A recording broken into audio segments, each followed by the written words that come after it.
Oakland Wharf and now sunny Tampa. Finally sunny Tampa. The whole shipload of people came today to see us, so we're excited about that. Hello, everybody up there in the back. I hope you can see us and hear us up there. And wave if you can't. We'll try to bump it up. Oh, you can hear us? Okay, great. Got the whole Norwegian dawn here. All right, so thank you for joining us today. We're excited to be here. This is our final day of the Startup of the Year, 9th annual Startup of the Year Summit. It's presented by ReliaQuest, hosted by Embarc Collective, and powered by Established. Hope you've had a good time here in Tampa with us in person. And for those of you joining us on the live stream, I hope this is your second day. You've enjoyed it online as well from your comfort of your homes or offices or home offices or boats or planes or wherever you're watching us. I hope you're enjoying it. So basically wanted to kind of give you a rundown of what we're doing today. We've got some good stuff, but I want to kind of recap first where we've been. So the last couple of days here at Start of the Year Summit, we've had our top companies that became part of our community throughout the year. We vetted them down, we invited them all out to be part of this, and they joined us for a number of activities, including yesterday they pitched in sessions with a number of judges and investors and corporate innovators. They got some great feedback there, and then ultimately that helped us down select to today, where we're going to actually announce the top 15 and then top 5, and that's why we're all here, right? Can I get a yeah? Yeah! All right. I'd say hell yeah, but this is the PG version of our show. All right, so we've also had a number of speakers, great thought leaders, and I'm not going to be able to rattle them all off because I'll probably bore you to death here, but you saw them all yesterday. You saw them on the stream if you were following along yesterday. We had folks like Brian Murphy from ReliaQuest. We had Blake Hall from ID.me. We had Erica Dunning from Rain Ventures. We had I mentioned Blake. Jesse Middleton, who's also from Flybridge and the Community Fund, and many, many more join us with their thoughts. Those are all streamed online. They'll all be available online as well later if you want to watch them over and over again and continue to derive insights from them. We also had a chance to get some great food last night. How about the dinner? That was a lot of fun. I had a lot of fun. It was a feast, right? It was a feast of innovation, and we had a great time last night. I really enjoyed it. I'm glad you all had a nice meal, and it was fun to be outside and getting a chance to sit down with folks again in person. As I mentioned yesterday, it's been about 333 days and 15 hours and 14 minutes since we've gotten together in person. I know a lot of folks have probably maybe done that and pulled that Band-Aid off already, but at start of the year we hadn't been doing anything since we were in Memphis. We did a bunch of stuff online and Zoom and all these other platforms you can do things online in, but there's nothing like the magic that comes together when people are in the same place and be able to connect in person. So hopefully you've made some interesting connections and built some relationships over the time. And speaking of relationships, we've had a great relationship with Embarc Collective and Lakshmi Shenoy since it dates back prior to even Embarc Collective. So I wanted to give a chance for, and first thank Embarc Collective for being such a great partner. We could get over to Lakshmi Shenoy to share a little bit more about what she's seen at this summit. Absolutely. Thanks, everyone. Well, first of all, I'd love to throw the thanks back to the Startup of the Year team. For the past few months, it's felt like we have been one singular team on that shared Slack channel, just back and forth, back and forth. How do we make this event a great success? And I hope that everyone who's been able to participate, whether it's in person here in Tampa or through the live stream, is getting everything that they wanted out of this summit and more. That is the goal, is that we can help people who are building solutions to the world's problems get all the more support to achieve their goals in doing that. So that's my goal for all of you. Embarc Collective was so excited to be able to host this 9th annual Startup of the Year Summit. For those who don't know, Embarc Collective is the fastest growing startup hub in the state of Florida. We now serve almost 120 startups that are all based in Florida to demonstrate that there is a tremendous startup community that is growing here.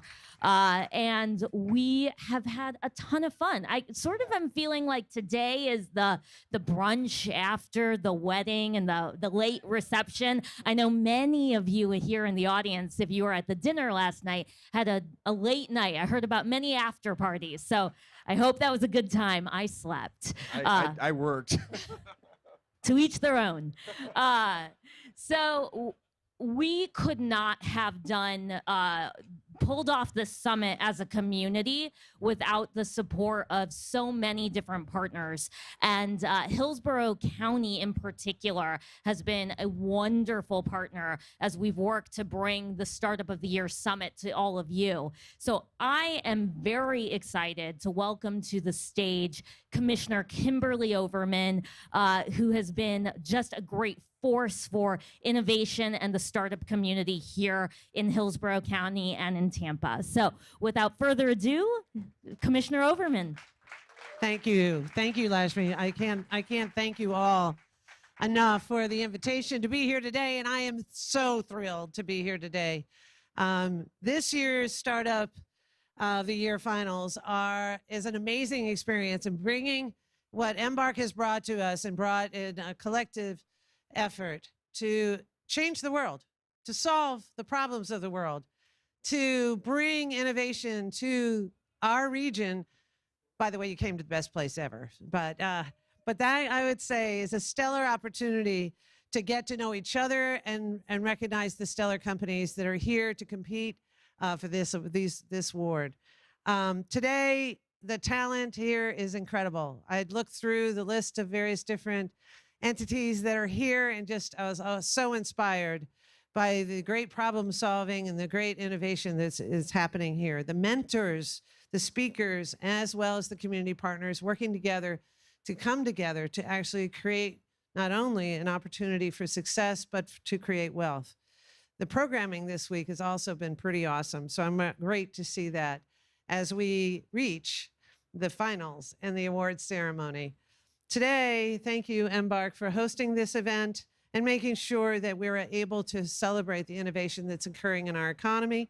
And thank you, Established Ventures, for the opportunity to share with our community these impressive companies, and ReliaQuest, of course, and the many sponsors that have helped make today happen. I'm still using old technology for notes, and I'm sorry, I will have a better solution from probably one of you. So we'll just figure that one out. But as you know, innovation plays an incredible role and an important role in economic growth. And we're growing, introducing new things and new companies, working together, challenging ourselves, helping organizations collaborate to find solutions, helps us understand not only how to win, how to grow, but understand the economic impact of that innovation. And it gives us the opportunity to create economic prosperity, not only for all of you, but also for the community and the workforce that lives in the Tampa Bay region. Our future success of our county depends on innovation. And Hillsborough County is right there with you. We need to see how we're investing and make sure that our money is getting the most amount of benefit to the citizens that live in Hillsborough County. And so we're willing and able to put our money where our mouth is. So we've continued to emphasize the importance of technology and innovation so that we can continue to provide not only be a competitive market, but to offer competitiveness in our overall region in business. In order to meet the needs of our companies, we make the use of assets and resources available through the partnerships that you've heard about here, and we work with the private and public as well as nonprofit sectors. So the county reaches out to all sectors to look for opportunities for success. That outcome has been to invest in our communities and make sure more companies and more jobs and more business and more community resources are available, as well as more wealth for everyone. We've invested in our community by supporting technology and the innovative industry through our Economic Development Innovation Initiative, commonly known as EDI2. And that program provides funding and resources to help grow our tech and innovation startups, jobs, and private investment. So we are working with you to create an entrepreneurial ecosystem to continue to grow not only Tampa, but the entire region in Hillsborough County. We recognize that startups face a significant challenge. I had my own business for 30 years, and it was, we're dealing with the throes and emotions and life cycles of Wall Street. That was fun. So we recognize that as a business owner, there's lots of things you need to know, but there's also lots of resources that you need to make happen. Events like this that brings you not only resources, customers, investors, and mentors will honestly give you the resources to help you be and make sure that those challenges are something that you'll overcome successfully. And that's where we want to be able to help. This is why I want to share a little bit about Tampa and our region and why we're such a remarkable community to live, work, and play, which, by the way, is absolutely true. And many of you have had a chance to experience that this week. How many people are able to stand outside this time of the year? Not a lot of places. So even though it's a little chilly for us who live here all the time, it's wonderful for most folks. And Forbes has named Tampa the #1 emerging tech city in the country. So you're in the right spot. Leading tech companies and startups are growing right here every day, including Pocket Network and ReliaQuest, who both recently hit the $1 billion unicorn status. Congratulations. And we have incredible talent and resources here in our community, making our community a leader in the tech industry. Some of the recent wins include companies like Symphonic Distribution, View Technologies, which is one of my favorites, Block Spaces, and many more amazing companies to receive investments here in our county.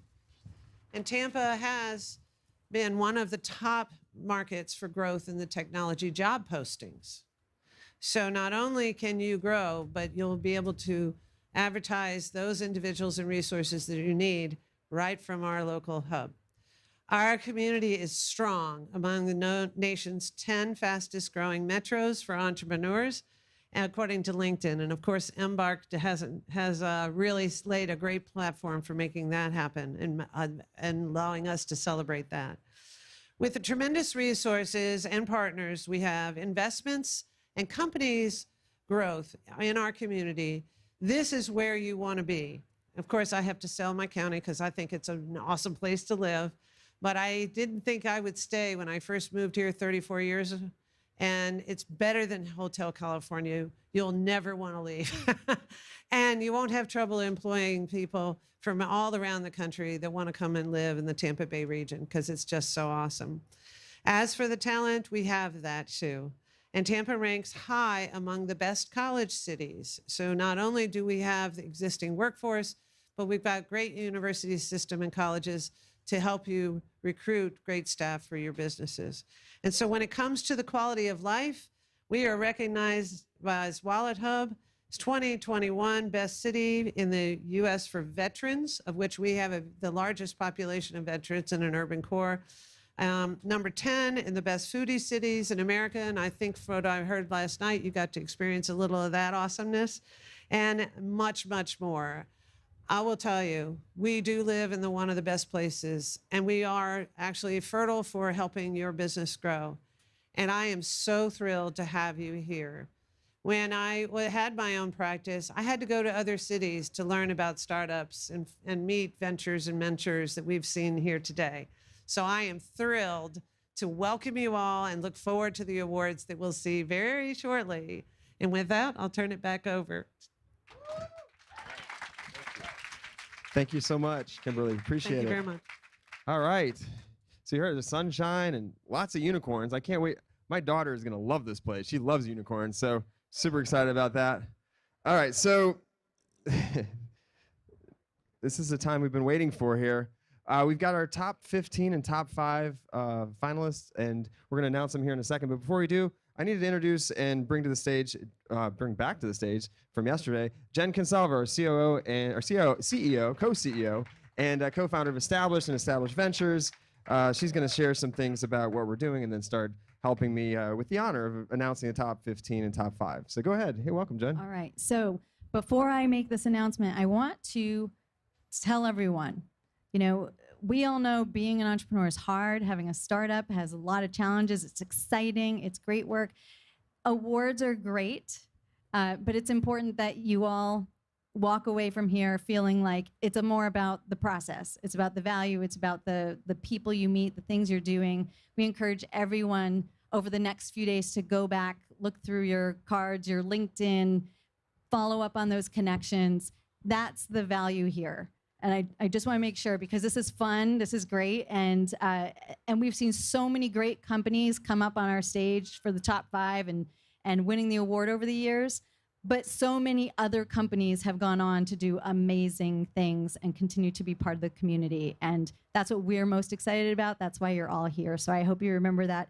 And regardless of how it goes, Frank's favorite saying is, just keep swimming. Just like some of you might be parents, might know Dory, just keep swimming. Keep swimming. You're not done yet. There's a lot to happen here. So, and you heard that yesterday. It was reiterated by a lot of the folks that were on stage. They were not like overnight successes. They were 15-year overnight successes, 9 to 10-year overnight successes. So it takes a long time. And so this is just one little, blip in the radar of your amazing journey. So it's still a great one. Yeah, no, it's great. We're not trying to downplay it. There's an amazing trophy back here for your trophy case. But besides that, we just want to make sure that there's other stuff to do and continue to move forward. So, okay, let's keep going. We're going to keep swimming ourselves here. All right, so congratulations to all that came out this week to participate and be a part of this. We're really excited for this group. It was a great group of companies, and you made it through a lot of vetting to get here. So thank you for that, and thank you for being here. Obviously, even in person, it was a challenge. We had a lot of folks that had to change their plans last minute and that couldn't make it this year. So hopefully you're all doing okay at home, and maybe we'll see you again soon somewhere else along the way. So. All right. So instead of me rattling off and Jen Time to announce? Can I? Maybe, but I guess you could. I like to. They give me a mic and look what happens. All right, go ahead, Exactly. Jen. All right, I think it's time. So rather than just rattling off names, before we do that, we thought we'd have a nice little presentation. No, actually, we're gonna name the 15. Okay. Yep. when you get the. That means no. We're going to announce our top 15. We're going to start with Cope Notes from Florida. Get Wise from Massachusetts. Human Intelligence, Florida. Interview IA, Colorado. Carbon Pay, Texas. Marvel, another Florida company. Florida's showing up. Neural Lab Inc. from California. Shamrock, Florida. Spontively from Alberta, Canada. And The Beans from California. Congratulations, all of you, for being in the top 15. You'll be getting a nice little plaque in the mail. They're all up there on the screen. There we go. Yeah, you there can we see go. their pretty You logos. can see 'em. I think, are we going to do that thing we did with the, we do that thing? Okay, top 5. Okay, great. We're going to narrow this down to top 5. So the top 5, we're going to actually, we're going to play those videos, or? All right. What we did as part of the process, we actually asked every company to produce a short little demo video of what they're about. Helps us get to know you a little bit better. You can see what they're up to. And so these are just short clips for the top 5. You get to see them rather than me tell it. So you'd rather see it, right? Oh, come on. You'd rather see it, right? All right, let's play that. Okay, let's play don't those videos. blink. Don't blink. Don't blink. It's Watch. quick. I blinked.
All right. Hi, my name is Osi, co-founder and CEO at Hiroshi.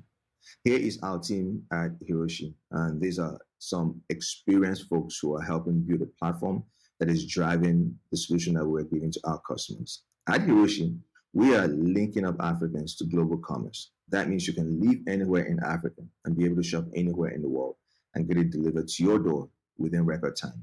Now, this is the platform that we have built to enable these services. We give customers access to our warehouse and a US-based Visa card, so they can be able to shop anywhere at all in the US, and we receive it on their behalf and have it delivered to them. So that is what we do here at Hiroshi. Thank you.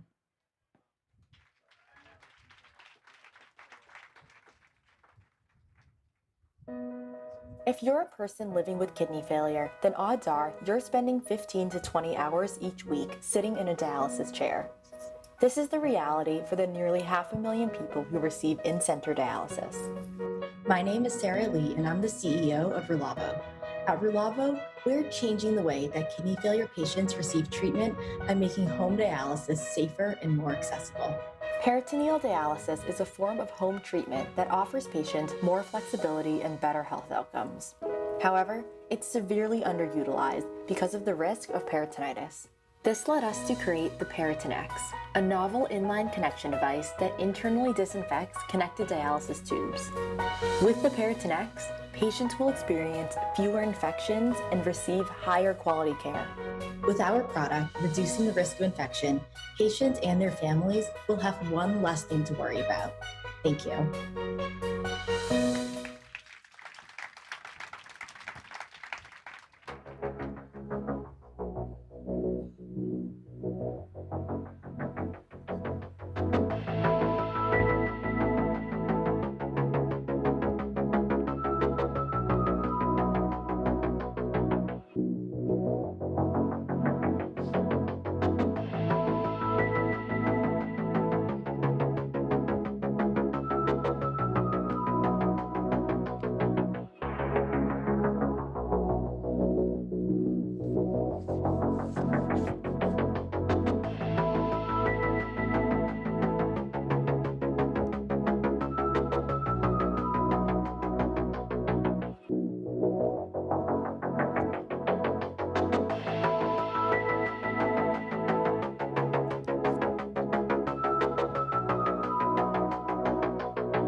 Imagine a world where you could get a package that you ordered online delivered to your home in 10 minutes. Or if you're a war fighter, you wouldn't have to get out to set up and launch a drone and then wait for it to come back and possibly get shot in that process. And in both cases, using the exact same solution. Well, that capability is available today from TargetArm. And our device called Tular enables launch and recovery for both rotary and fixed wing drones from any moving vehicle autonomously at speeds already over 65 miles per hour, and even during windy conditions. I'm Jeff McChesney, and I'm the CEO and founder. Our novel platform literally captures a drone right out of the air. We've got dual use capability, both equally for commercial and for military uses. So we're TargetArm. Let's give it up There you for our go. top 5. So top 5 companies, just a few minutes. Go meet Eric. Eric, wave to everyone. Eric's you need right over to there. sync up with Eric. He's going to get your pitches ready. And in just a little while, you're going to come up on the stage and you're going to pitch to our fabulous judges. And we can't wait to hear from you all. So just to run through that again, we had Hiroshi from Texas, Home Lending Pal from Florida, Relavo from Maryland, Scout from Virginia, and TargetArm from Connecticut. So one more thing, I just want to announce, startups, stick around, because at the end, when we're doing our awards, we also have all of our People's Choice Awards to announce and a special award. A special award this year. So you may be in the running for that. We're not sure yet. We're going to announce it later. So stick around. All right. So congratulations to all, and we're going to get going here in a second with us. We're going to keep this train on going here with a special talk and then a couple of fireside chats. They should get us fired up for our finals. And in the meantime, the startups are going to get ready because they got to psych themselves up to pitch in front of y'all. You're a tough crowd. No, they're a friendly, warm crowd. All right. So I'd like to welcome to the stage Paul Sohl. Paul is actually the CEO of the Florida High Tech Corridor Council. Paul is he's been working in economic development for a while, but prior to that, he has a really interesting background. He was actually in service, actually, the U.S. Navy, and it was a pilot for the FA-18 Hornet, as well as a test pilot, and done a lot of interesting things. So we're here. He's here to fire you all up here and kind of set the tone for the rest of the day here. So welcome to the stage, Paul. Welcome, Paul. Thank you. Thanks. Hey, good afternoon. I don't know if I'm here to fire you up, but I will tell you, I am not one of you. I look at this crowd, and I see the ideas and the innovations that are here, and I'm so appreciative. First of all, thanks, Lakshmi. Thanks for including the corridor. It's exciting. I'm new, about 18 months in this role, so thank you for that piece and keeping us connected. The corridor actually spans all the way from Tampa through Orlando out to the Space Coast, and that's exciting because I keep getting drawn back to Tampa, and there's a reason for that, and it's because of you. I didn't get a chance to be here yesterday. I wanted to. We're working on some stuff in Orlando with affordable housing with Habitat for Humanity, and there's a technology piece in that as well, and that's super important. But I wanted to take just a couple of seconds because I like to be engaged with some of the companies that are here, and this is what I pulled from what you all talked about yesterday. For example, with WaterCube, with Genesis, being able to pull water out of the air, and I will highlight Dr. David Stuckenberg, and this just unbelievable, where he says, Genesis may stumble and fall. This journey will be anything but perfect. We're in uncharted waters, no pun intended, but failure is not an option. And I mean that. With your help, this team, and a new understanding of how to do it, we will see these efforts through. I believe that each of you have a story like that, and I've seen them. The other story that you're going to hear from is, where's Johnny Crowder? Johnny, are you back? Raise your hand. So Johnny and Cope Notes. Johnny, you don't know that we met about a year ago. So thank you for what you do in Cope Notes. From a perspective, no, seriously, from a perspective of a veteran, and our fellow veterans out there who, when I first heard about Cope Notes and this idea of, you mean a little daily thing can do something? And it can. So thank you for allowing me to see you a year ago, and then seeing you on the list here has been tremendous. And the final thing I'll share with you is a discussion you had with an author yesterday, Jen Lim. And I don't know if you got a chance to hear her. I haven't seen her lecture, but I started reading her book on the way down from Orlando. I live in Orlando. A family lives in Orlando. Incredibly powerful story, and it starts with you as individuals. It starts with you in your greenhouse and what you're growing as individuals. And the quote that I pulled from it that she quotes, and it means something to me because this is not what happens in the Navy. It's what happens with you. Death is not the greatest loss of life, but rather what dies inside us while we live. And what I see with an organization like this, and the special part of Tampa, is that that's what you're focused on. You're focused on inclusion. You're focused on everything from Cope Notes to Scout and what goes on in space. And who would have thought traffic management of space? And that's the community that I am blessed to be able to play in as a 33-year Navy guy, to be able to hop in your world. I love it. I'm very blessed. And as a 33-year Navy guy, I will share with you a quote from an author who's more my age than your age, from Margaret Mead. Never doubt that a small group of thoughtful, committed citizens can change the world. Indeed, It is the only thing that ever has. You are part of that thoughtful community. You are. I can see it because I'm not part of you. It's tremendous. Keep doing what you're doing. And I hope I did a reasonable job at being a stand-in kind of lead off to, I know one of the people that's going to talk is the gentleman I just got to stand next to and didn't know who I was standing next to, an NFL Hall of Famer. So yet another thing on my bucket list that I get to cross off. So Lakshmi, thank you very much for allowing the corridor to play. I appreciate it. And we'll continue on. So thanks. Thank you so much, Paul, for those inspiring words. We appreciate you being here today. So before we get to hear our pitches, we get to hear from two of our judges and some of their stories. So very excited for our next guest. Anna Mason is going to sit down with our own Frank Gruber and chat a little bit. So Anna is the managing partner of Revolution's Rise of the Rest seed fund, where she's led more than 50 investments. Some of you may have heard of Rise of the Rest. She also leads strategy for the Rise of the Rest platform, which was made famous by the bus tour, which has gone through many, many cities across the United States and very widely covered from 60 Minutes to the New York Times. But I think what's most interesting about Anna is she was an entrepreneur. She came into this like many of us. She co-founded a fitness community startup called Burn This, acquired by Beachbody. I used to have those tapes.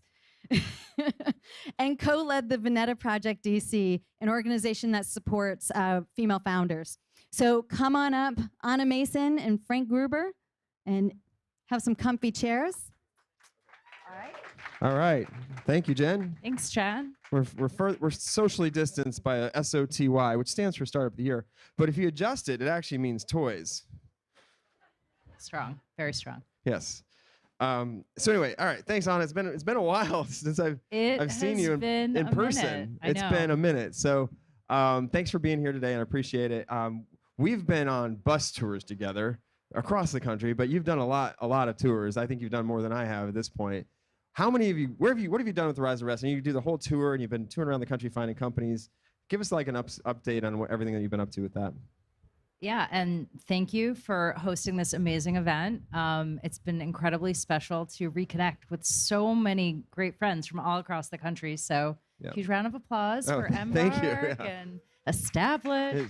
It's really been amazing. Is this the first event you've been at in person, or has it been? It's like the second. But the first one was in New York. Very different vibe. I'm sure. Yeah. What's going on? What's going on here? Yep.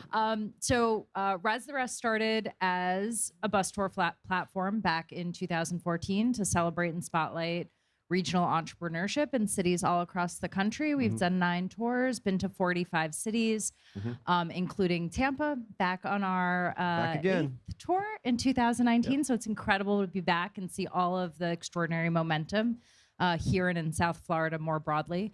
But Rise of the Rest is also now a venture fund. We've got $300 million under management. We've got about 175 companies that we're invested in. And we've just been incredibly busy investing. We actually, 2021 was our most active year since we launched the fund 4 years ago. We made 48 investments. Wow. In 23 different states. Wow. It was super exciting, including 3 new investments in Tampa. So been super active.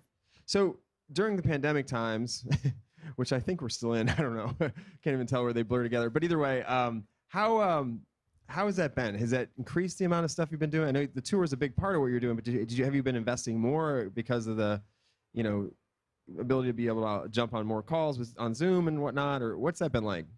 Yeah, we've been incredibly active, and I think this space in general has been really active, which is exciting to see. At the end of last year, so while we had to temporarily put our formal bus tour on the sidelines, we've been doing a ton virtually, as I know others have in the space as well. And at the end of last year, late December, we came out with a report which we published together with PitchBook. Yeah, I was just going to mention that. Yep. I'll jump right. Okay, jump right in. I wanted to hear about the report. But this answers your question, right? Yeah, because we're thrilled that we've been so active, but we're a relatively small fund in, I think, what's in a very exciting way, really an emerging space. Our thesis is to see opportunity first through the lens of geography. So place matters. We don't invest in Silicon Valley. We don't invest in New York City. We love and have deep respect for both those places, but the vast majority of venture capital over the last 10 years has gone to those three places. And we think extraordinary entrepreneurs can have and will continue to build exceptional, transformative, generation-defining companies anywhere in the country. And oftentimes, early-stage venture capital can be the friction point that either you have to get over that hurdle in order to just start to really scale the mountaintop. So that's our thesis at its core. Right. And I think what's been most exciting to me and to us as a fund over this past year is we've actually really started to see the acceleration of, I think, what's starting as a trend and hopefully is turning into more of a movement with staying power, which is that early stage investment is really increasing outside of Silicon Valley. So what our report detailed is that actually for the first time in 10 years, the percentage of early and seed stage funding going to Bay Area startups fell below 30% for the first time in 10 years. Yeah. And part of that is because actually a lot of investors in the Bay Area and in New York are increasingly investing all across the country. And there's also been a tremendous uptick in new venture firm creation. About 1,500 new firms have come into the market over the last 10 years. So just a tremendous amount of capital flowing to more people in more places, and nothing gets us more excited than that. That's great. That's fantastic. And that's out in Pittsburgh. So if anyone wants to check it out, they can go find it, that report? It's called Beyond Silicon Valley. Makes sense. Beyond Silicon Valley. So it's funny, we had Beyond Happiness here yesterday. So we're just going beyond. This is all about going beyond. The theme. Yeah. Yes, exactly. So what I was going to ask you though is, how is that? So you've seen acceleration in geographic locations and investment. I think, you've also seen a little bit of an acceleration in certain trends, right? Like with work and everything. How are you guys seeing that? Because like certain things like education and all the areas that you were investing in, because it's going to eventually be online, has been online. So we've gotten kind of jump started because of pandemic. And so I want to see what you guys are thinking and what you've been seeing out there as you look at a number of different companies. Yeah, I think you're spot on. And the joke is, the future of work is now just work. The future of education is now just education. Like, right. Future's very much so here. We live in the future. In an accelerated way. Yeah, exactly. Which is exciting, scary, all of those things.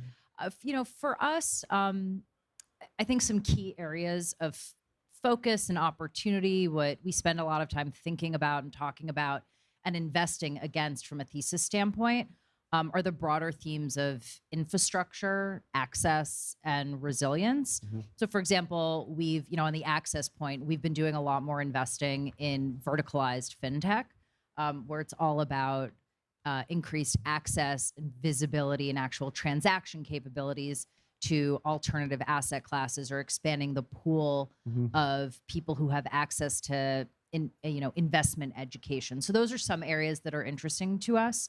On the infrastructure side of things, for me, that's more a commentary on, I think, the relative state of where the technology industry is in general right now. I just think there's a level of maturation in the way tech has sort of come online that now it's almost about like the plumbing and the infrastructure. And so we're seeing a lot of really interesting opportunities on that front. I think that plays out, for example, in supply chain. So I think there's sort of a Gen 2, Gen 3 opportunity that we're seeing come online with more specialized or verticalized supply chain plays. Obviously, that's been an incredibly hot topic with supply chain. Used to just be like supply chain nerds in corners would talk about what was happening behind the scenes, and now there's more nerds, very much like. So we're all supply chain nerds wondering where our goods and services are. Yeah. So in general, if I had to pick 3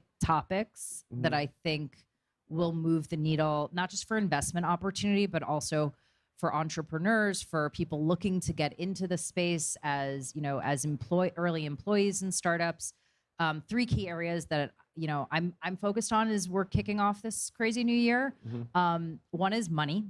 I think watching where the flows of money going. Obviously, I talked about the fact that more money is flowing to more places. I think more money will continue to flow into venture as an asset class, which is incredibly exciting when you think about just the opportunity. Don't follow Biggie, because more money, more problems. I don't know if that's true. I'm going to do the M's, not the B's. I'm going to do the M's.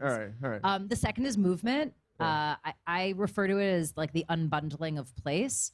So for a long time, we all existed in this sort of value proposition that where you work and where you live had to be the same. Obviously, we all know that's evolving in some really rapid ways. So I hope, and I think this event is just such an important example of it. Being together in person with people matters, and there's a special electricity that I think you get from those in-person reactions. So I don't think we're going to have zero sum, all remote, all in person. There's going to be a brave new world charted on this course, and thinking about the flows and the movement around talent and where people go is a trend we're following really closely. And then finally is meaning, and this is where I think the startup community as a whole has the most opportunity.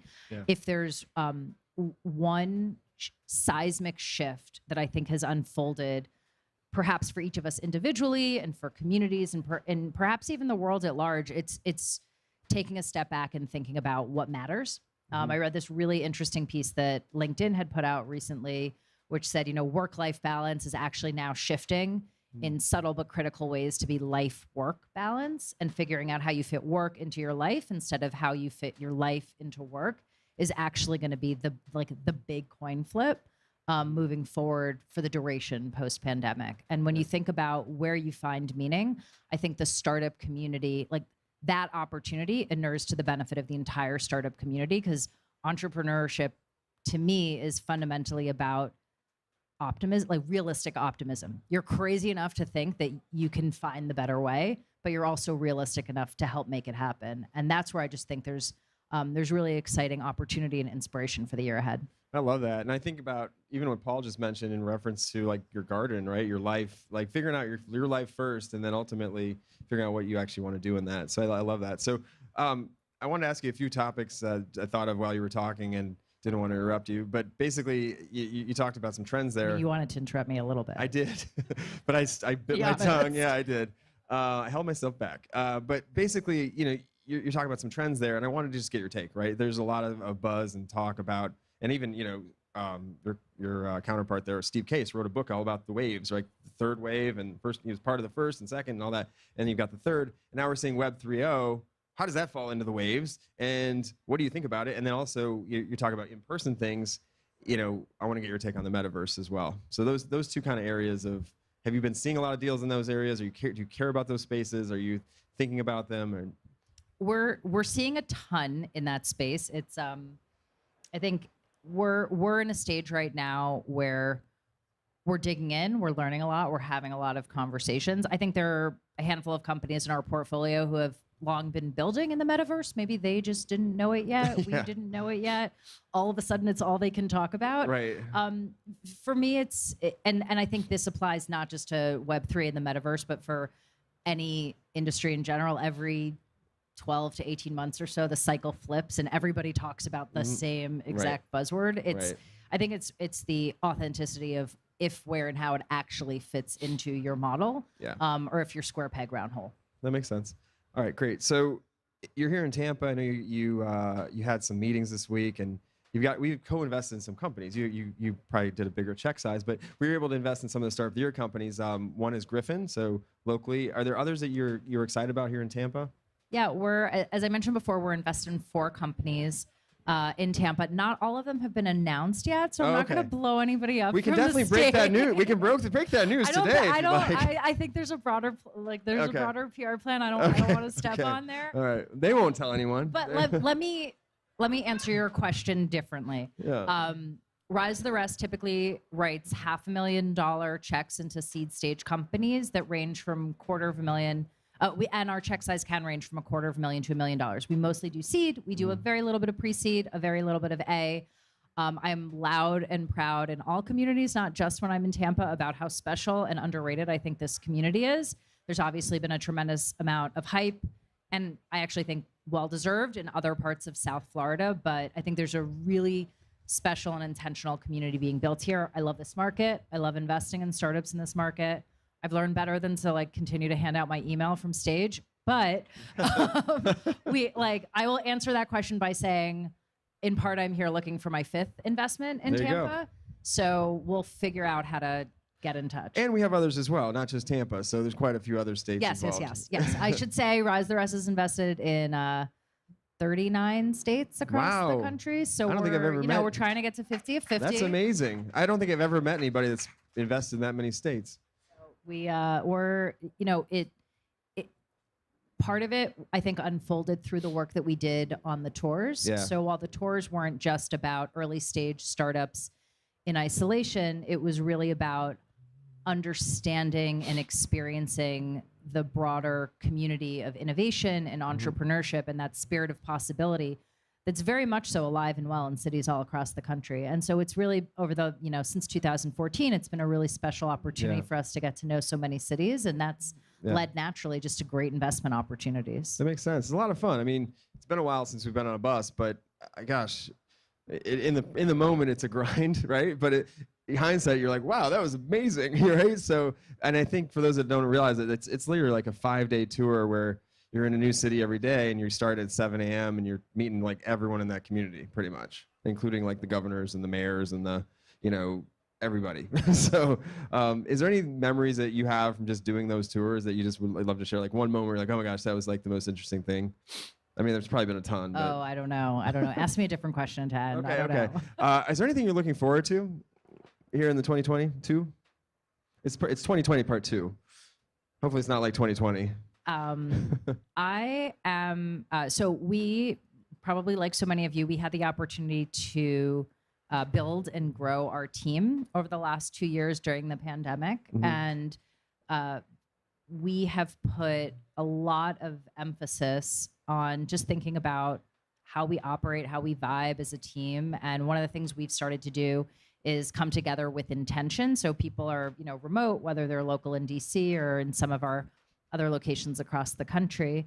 And we've really started to come together with intention on a quarterly basis and just do great fun things. And we just laid the plans to take our team to Austin, actually to one of our portfolio companies called Collective Retreats, which does these really neat hospitality experiences like in the wild. Oh, cool. So we're going to be headed there Nice. in a couple months, and I'm looking forward to that. That's great.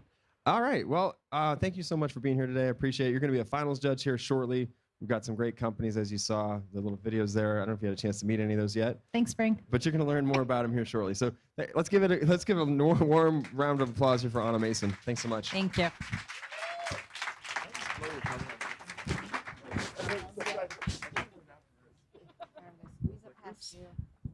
Did it again. All right, go ahead. Excuse me. All right, we're dancing. Hello again. All right, so one more talk, and then we go to our pitches. Very, very excited to introduce our next guest. And thank you, Anna, for so many great things you said, especially the part about incorporating work into life instead of life into work. I think that's something we should all take more into our hearts. All right, so next up, we have NFL Hall of Fame football player and now head of community development for Vinik Sports Group, Derrick Brooks, sitting down with Lakshmi Shenoy of Embarc Collective. Derrick Brooks is the president of Derrick Brooks Charities. He was inducted into the Pro Football Hall of Fame in 2014. His football career has centered around the state of Florida, I believe, from college all the way to playing through the Buccaneers. And we're very, very excited to have him today, not just to sit down and have a conversation, but to be judging our startups today. So please welcome to the stage, Derrick Brooks and Lakshmi Shenoy.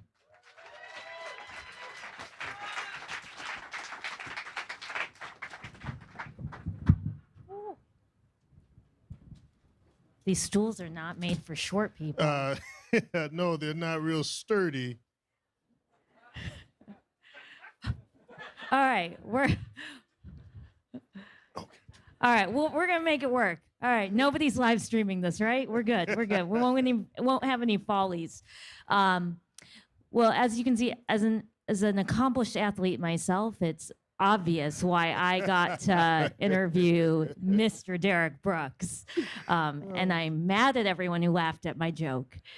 But you are a legend, so I am so honored to be able to sit down with you and really dig into some questions related to grit and passion Oh, yes. and leadership and legacy. Those are the topics I'm going to cover in our short amount of time together. But thank you. I think I can handle that. All right, I think so too.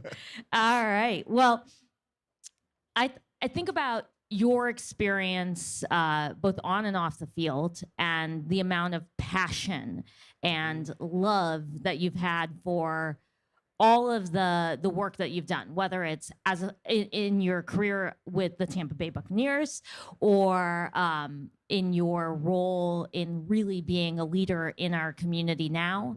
And I think I equate it to, as we're working with so many different startups, so much of the startup life is brought to you by passion. It is somebody who has this undying love to solve a problem for the world, and they're dedicating their entire life to solving it. Mm-hmm. And I'm curious about how you balance that 24/7 passion with the fact that sometimes that 24/7 catches up with you, and it is a grind.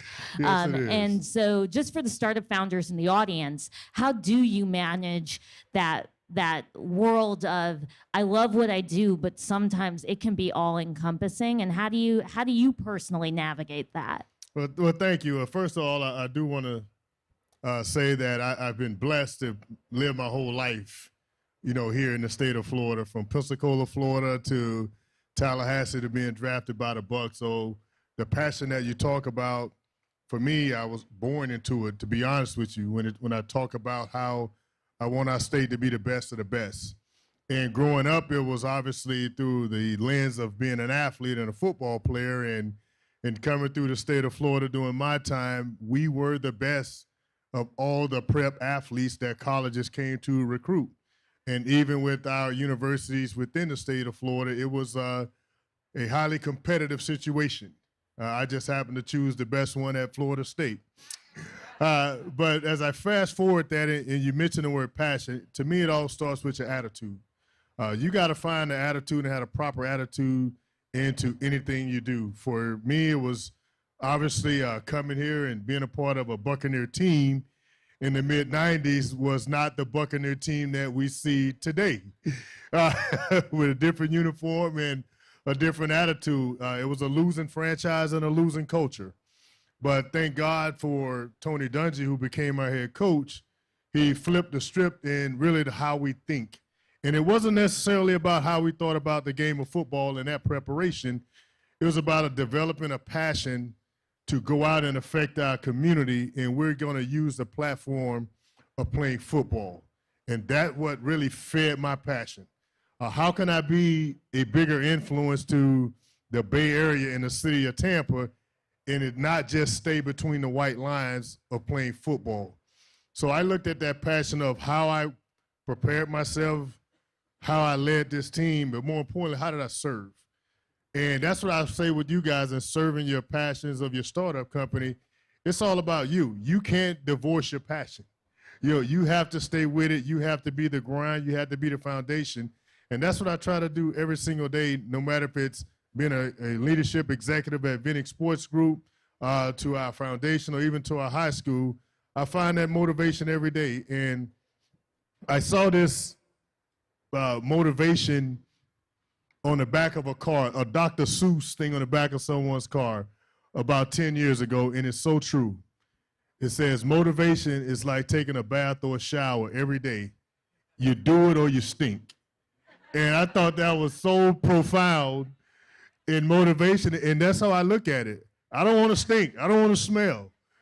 I want to get on with a cologne of motivation every single day that affects someone else to do something positive. So I would just share that when I speak about passion.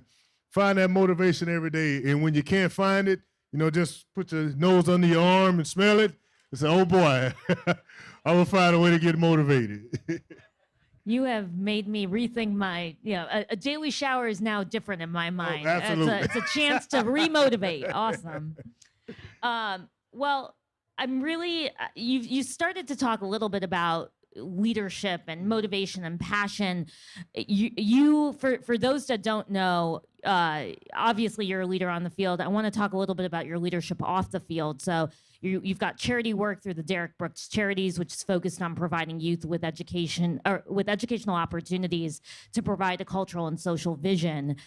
As you think about the influence that you have on these young lives, what are some of the core principles that you want to bestow to the next generation as it relates to being future leaders in their own community? Well, when I work with young people, whether it's at our high school with Mr. DeBartolo, whether it's here with the Lightning Foundation, Mr. Vinik, or working with the Glazers, at the Buccaneers, every group of young people I come across, I try to ask them this one question. I say, if attitudes are contagious, is your attitude worth catching? I ask them that. If attitudes are contagious, and I think that resonate from a child all the way up through us. And now, even the last really 2.5 years, when you think about contagious and what we've been through, it's now been, oh, I don't want that. Well, I want you to have my attitude. I do not want a vaccination for Derrick Brooks' attitude. It's what I tell these kids. I want you to be impacted every single day that you know you can make a difference because someone cares. And that's all that young people want to know is someone cares. And once they figure out that someone cares, then the other things matters to them. Understanding that their decision-making that they make every single day is going to impact them. And I do share stories. I say, guys, you guys are in a social and technology environment that a decision and a click or send that you're making at 9, 10 years old is going to affect you. Well, I did not have that. I made decisions at 9 or 10 that no one would know about because there was no technology to trace that. There was no picture, no phone, no social media. But you guys are under that and understanding the scope of those decisions and how that impact you. Now young people start to realize, man, it's not so funny. It's not so smart. And I think we can impact that and get them to understand that every single day. That has really been my goal. And it all focuses back, honestly, with asking that one question. And that, again, has impacted a lot of young people. I love that. I'd like to steal that from you. I'm telling you now. Yes, you have all rights. So whether it's conscious or not, startup founders are building a legacy. They're building something from scratch, and that goal is that it's a scalable solution that's going to impact the world. And they're leaving the world better than when they found it. And from what I know about you, this aligns with how you lead your life. You're leaving the world better than they found it. I love that. What guidance would you offer a startup founder on how they think about their own legacy, especially somebody who's at the early stages of building their company? I would say to all the leaders, think of yourself as a servant leader, that you want people around you that you want to serve and get them to buy into your vision. That's how I lead Derrick Brooks Charities when I first started. It was all about there was no job too big, no job too small, because it was all about a labor of love. And I think that is what these startups are. It's a labor of love. It's sometimes you got to appreciate your own self and what you're doing.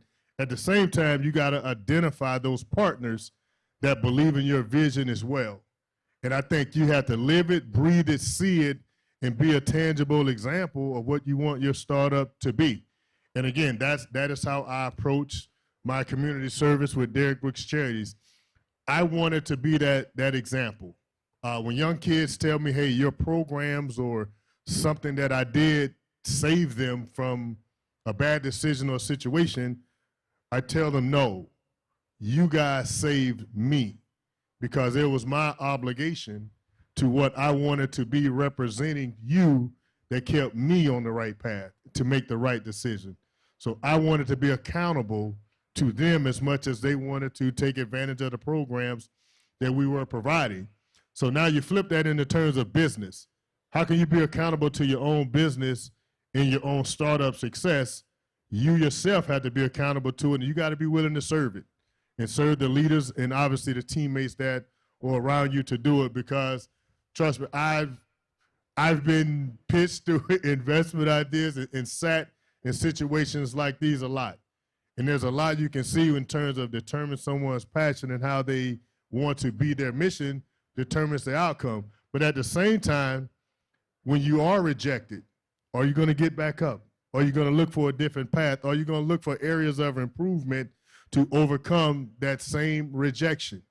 So those are the things that I hope through this endeavor today I can impart on you guys. Hey, let this continue to be obviously a mirror image of what you want your startup to be about how you carry yourself. I love that. So I just have one last question for you. And this is really for the benefit of the 5 finalists who are about to pitch on stage.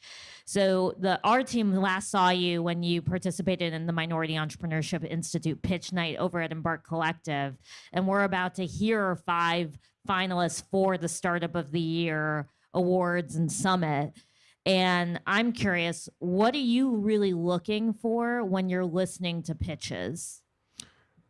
Oh man, I got to give my secret sauce away to. I don't know. I'm looking for whatever Anna's looking for. That's what I'm looking for. That's a good. Honestly, that'd be my answer too. I vote with Anna. But first, I want to see fun. I want to see these companies get up here and let me see you have some fun. Life is serious and life is tough, and we've been robbed of fun opportunities the last 2 years. I want to see fun. Obviously, the passion will be displayed, but have some fun, be educated. Let me leave here knowing something. Leave here with one thing that I can know about your company that resonate, that gives me a conversation piece to have with someone else that I may come across that I think was a great idea. And lastly, I know all of them are super prepared, but through that preparedness, don't oversell. Sometimes you can have overkill and selling when you're missing the point. And I was almost a victim of that. And I give this example. When I first started my charter high school and meeting with Mr. DeBarlow and his family, I was really, really prepared with a slide point because I'm like, this is Mr. DeBarlow. I have to make sure I cross every I, dot every T, spell every word right. I was prepared. I was more prepared for that than sometimes some of my opponents on the field. So I walk into his home, and through the pleasantries, we start to talk. So I go immediately into presentation mode with slides and PowerPoints, etc. In about 3 to 5 minutes into the conversation, Mr. Barlow says, "I'm in." But I don't hear him tell me he's in. I keep presenting. And another minute goes by and he said, "Derrick, I'm in." I said, "I understand you're in. I know you have a beautiful house. We're in your house and I'm excited to be here." So I keep on. So about another 30 seconds, he says, "Derrick, shut up.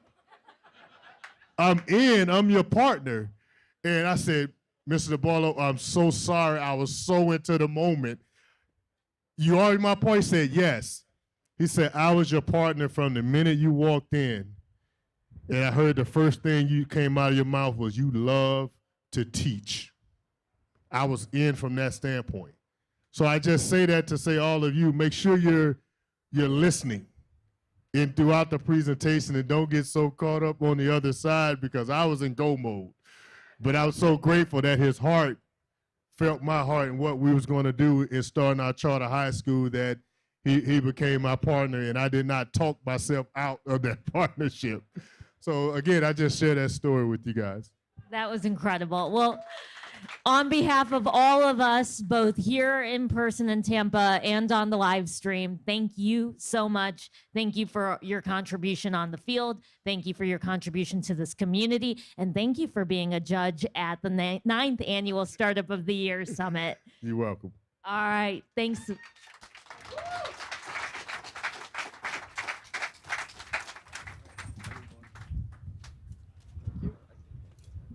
All right. Thanks so much, Dan. That was great. It's fantastic. All right. That was fantastic. I may steal some of his quotes as well and use those. Those are inspirational. So thank you so much, Derrick, and thank you, Lakshmi, for interviewing. A whole new meaning to a shower. That'll stick with all of us, I think. Yes. All right. This is the time we've been waiting for. So we're going to first introduce our judges. They are ready to rock and roll here.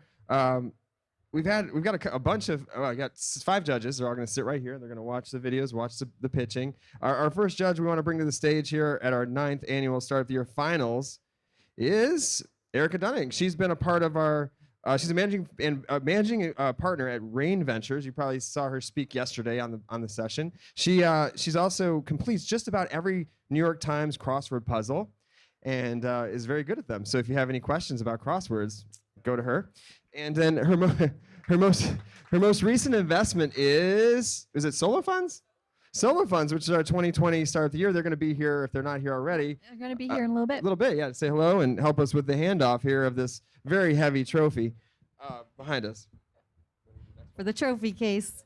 All right, so next up, we've got Lesa Mitchell, General Manager of Techstars. Come on over. And I've got a fun fact for Lesa. She actually she grew up show jumping horses, which is pretty amazing. And she actually today at this Start of the Year Summit met her first horse-related startup. So that's pretty neat. She's been doing this for a long time. So Barn Wiz is here, and she actually met them. So that's pretty cool. And then also on top of that, she mentioned what these fun facts we're mentioning. She's like, oh, and by the way, I also raised 6 kids. I'm like, holy smokes, that in itself is that's amazing. So it's a lot of work. So and her most recent investment, I didn't write. I'm just reading what's in front of me in the teleprompter here. Her most recent investment was actually Solo Funds. So they're going to be here later. So lots of money floating into. Apparently, they're the hot ticket, and they were the 2020 Startup of the Year. Yes. All right. And next up is Anna Mason, who we just talked to a minute ago. She's the managing partner of Rise of the Rest Seed Fund at Revolution. Her fun fact is that she mentioned on stage she's been in 50 cities in 5 years. That's a lot of cities. That's a lot of travel. That's a lot of hopping around. And her most recent investment is or wants to share. I may have blown her cover on the last one. That you can say. That you can say.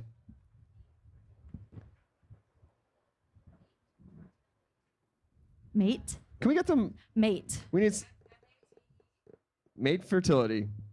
Got it. Got it. Can we get some microphones for the judges by chance? Microphones? There we go. All right, so that'll help. And just for a moment as we go through this. And then finally, Jesse Middleton is also joining us as a judge. You saw him maybe on the screen yesterday, or if you're watching along, or in person if you're here. He's a general partner at Flybridge. He's also the founder of the Community Fund. And he also has some sweet new kicks on today for the first time. He's breaking them out for the Start of the Year Summit Finals here today and awards. So pretty cool stuff. And his most recent investment was Trace? No, a company called Trend, actually in South Florida in Miami. Trend out of Miami. Okay, that's great. Awesome. So he's here today to join us again. So thank you for being here. And then last but not least, we just heard from him a moment ago, Derrick Brooks. Thank you for joining us today. We just heard all about what you're up to. He's a pro football Hall of Famer. So thank you for being here today. And I think that's like the fun fact. Yeah, for sure. That could be. Yeah, he's also got some sweet kicks on. That's pretty cool. All right, so everyone's got comfortable. You good there? Everyone's good. Okay. So Jen, do you want to run through what's going to happen? All right. So you all have your scorecards. You have your mics. For everyone else, each of our companies will come up here. They get 5 minutes to pitch. They get 3 minutes of Q&A from our judges. We'll take a moment. The judges will write down their scores, and then we'll go to the next company. After all 5 companies have pitched, we're going to go back and deliberate while you get to just kind of have a little chat with your neighbor, get a beverage, enjoy yourself in the sun, and then we're going to come back with all of our fun announcements. Yes, and I love reminders, so I'm going to add some more reminders. So quickly, this is not easy to do, getting up here and talking in front of a bunch of people, and we've been doing this for a while, and these startups this might be the biggest crowd they've ever been in front of. I'm not sure. So either way, we're going to be super respectful. We're going to be quiet and try to hang out and be a good audience, and obviously we're going to cheer. So one of the things I want to do is practice. I love practice because practice makes perfect. And all you at home can do this too. So even if you're by yourself, if you're sitting in your living room or at your desk, just practice along with us because you're going to need to. It's going to be a lot of fun. All right, so let's just practice. So let's pretend I'm joining the stage. They're going to be coming from this door, secret door behind us. And we're going to walk on and be like, I'm doing my first thing. And I'm like, hey, I'm from Acme Ventures or whatever. And we're doing this amazing thing. And what are you going to do?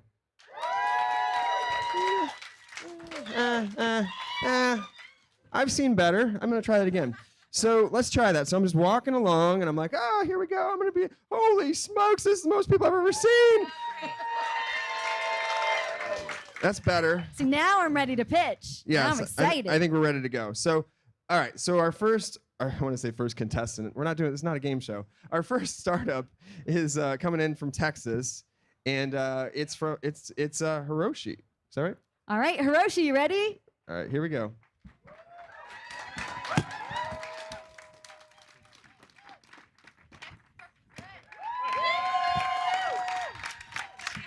He's a shy Hiroshi. Come on out. Hiroshi, here we go. Through the secret door. All right. It's a locked door. There we go. It's a pull door. There we go. Let's try it one more time. Here we go. Hiroshi. Hi, my name is Osi, co-founder and CEO at Hiroshi. At Hiroshi, we're linking Africans to the rest of the world when it comes to e-commerce. So we identify there's about 330 million people in Africa looking to be able to shop anywhere in the world. But the challenge is that they're not able to do so because they can't get access to global market. Because if you don't live in the US, you don't have a US address, you don't have a US-based Visa or MasterCard, you're not able to shop. So you go to Apple and you try to check out and you find out that you're not able to do so. So you come to us. We give you a US address. We give you a US-based Visa card so you can be able to shop anywhere at all in the US.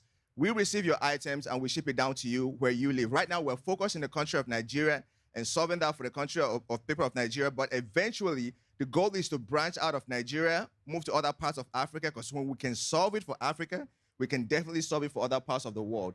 So right now, the market size alone in Nigeria is about 1.3 billion. Doing a bottom-up calculation based on what average revenue per user we're making right now, looking at the number of people that fall within our demography in Nigeria, we estimate about $1.3 billion market size in Nigeria alone. And looking across Africa, you see that's a market size of about $18 billion. So it's a sizable market that we are attacking in Africa alone. Now, in terms of our revenue, right now we make money by charging customers $5 per pound to ship from US to Nigeria. When it gets there, they pay $10 to get it down to their door. Now, compare that to FedEx, DHL, UPS, where you're shipping a pound and it's costing you at least about $100 just to ship it from here to Nigeria. And you still have to go through customs to clear it out. So you can see right from there that we're giving great value to our customer. Last year alone, we did almost $700,000 in revenue, and we launched in 2019. So we've been able to prove that this model works. People are willing to live in one part of the world and shop in a different part of the world. Now, the bigger picture of what we're doing is this. We are building the capability for anyone to live anywhere and be able to access products anywhere. That means we will be able to provide access to inventory. We will provide a cross-border logistics and cross-border payment capabilities so that they can be able to, so that anyone that's selling on any platform can be able to connect to our API, be able to serve to their customers the product that we surface on our inventory and be able to sell that on any marketplace at all. We power the logistics, we power the inventory, and we power the cross-border payment so that they can be able to get goods delivered to their door. And when we can solve this for those in Africa, then we can definitely solve it for those in the rest of the world. And I will skip all the way down to the last, which is the team that is doing this. We have a group of people who are very talented, experienced in this space, solving this problem. I myself, I've been in the industry for about 13 years, solving for multinationals, the likes of ExxonMobil, T-Mobile, and Apple. Then we have my co-founder, Cobams, who has worked for the likes of Andela in Africa. He's worked for HelloFresh, working for Lightspeed. So he comes with a depth of technical experience. Then you have Chinyere, who has over 10 years of experience in logistics operations. So she brings all of that experience to the table. And lastly, we have Silas with a depth of experience in product, currently working for Canva and has worked for OPay. So we have a depth of experience solving this problem. We're very confident that we can be able to solve this problem for Nigeria, for Africa, and be able to solve it for other parts of the world. Thank you. All right, I need to get on here. All right, so we're gonna do some Q&A.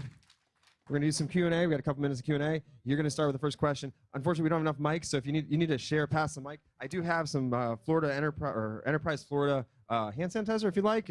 I've been carrying it around for days for this perfect moment. We've been hanging out inside. Okay. You don't need it. If you need it, I've got it. Whole brand new. All right, go ahead. Are you running out the clock on these 3 minutes, or No, yeah, I am. So go ahead.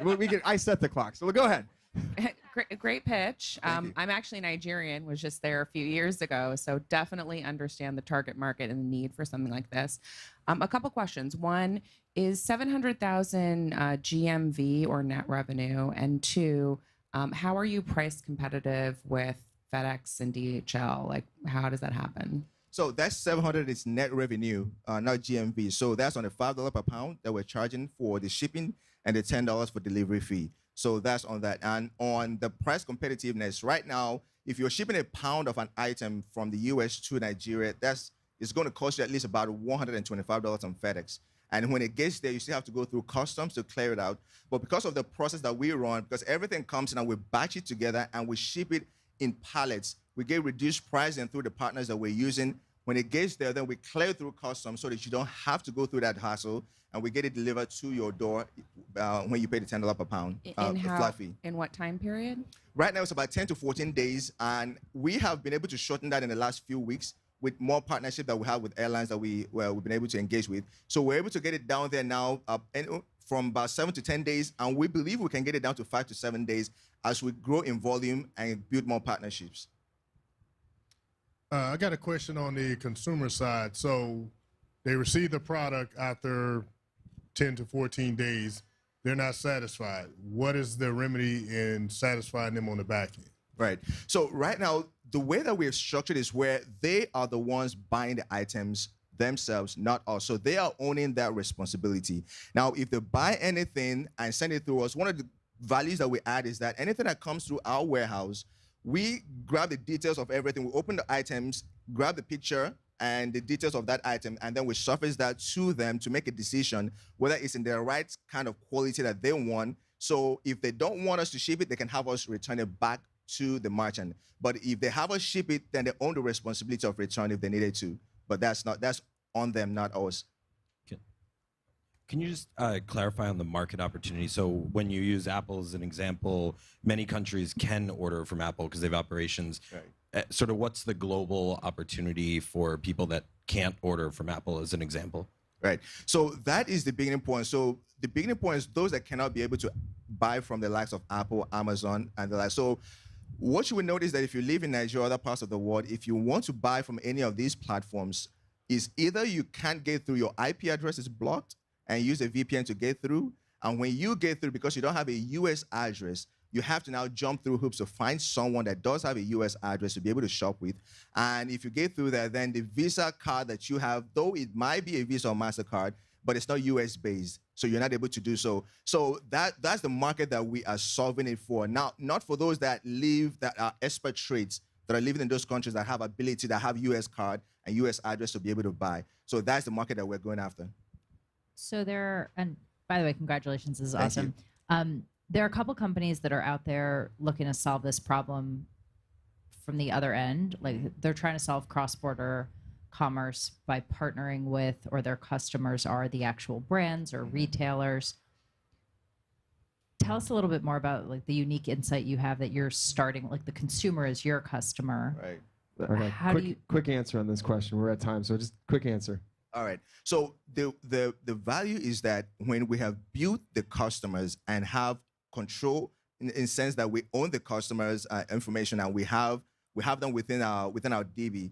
Now, what that does is that it allows us to be able to go to these merchants and tell a different story that says, hey, we have, say, 1 million customers, and you want to sell to these customers. We have the ability to get your products across to them. So let's connect out to your inventory DB so that we can be able to surface your products across to these customers. And that allows you to be able to get into a new market without you having to take up the risk and the cost of figuring out a new market. We would have solved that for you, and you have access to a new set of customers.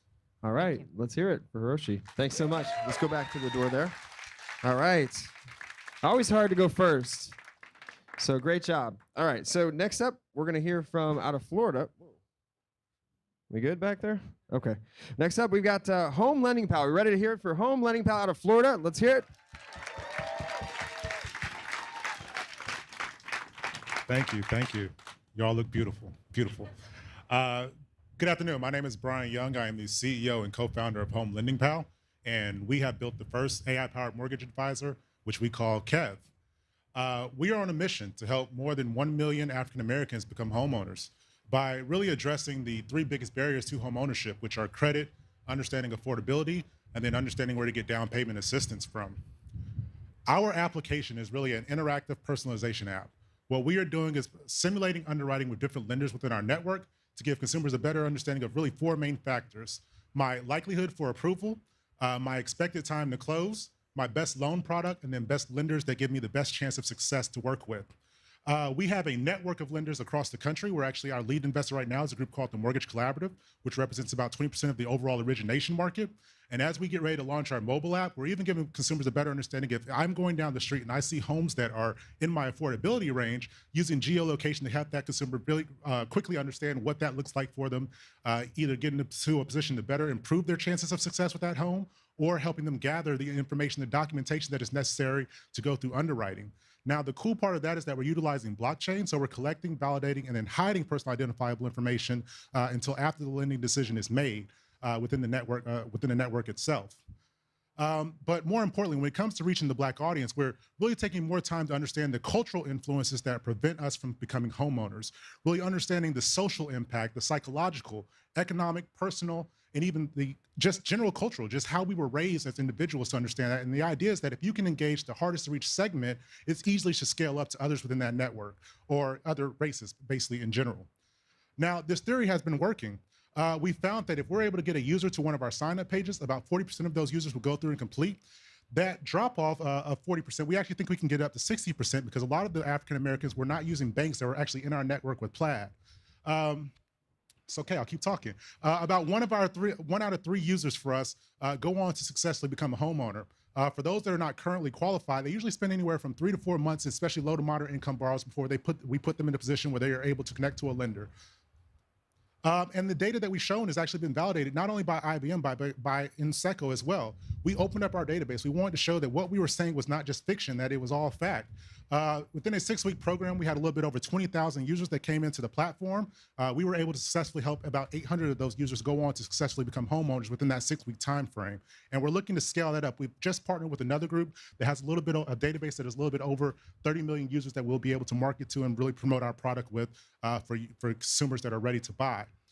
And it's not just a social cause. By closing the home ownership gap and even closing the wealth gap, you're looking at a 4 to 6% increase in the GDP overall. Our focus is really helping these individuals really understand what home ownership looks like before they go down that path. And as they become ready, indicating to them that they're ready to make this move and this jump towards wealth generation for themselves and their family.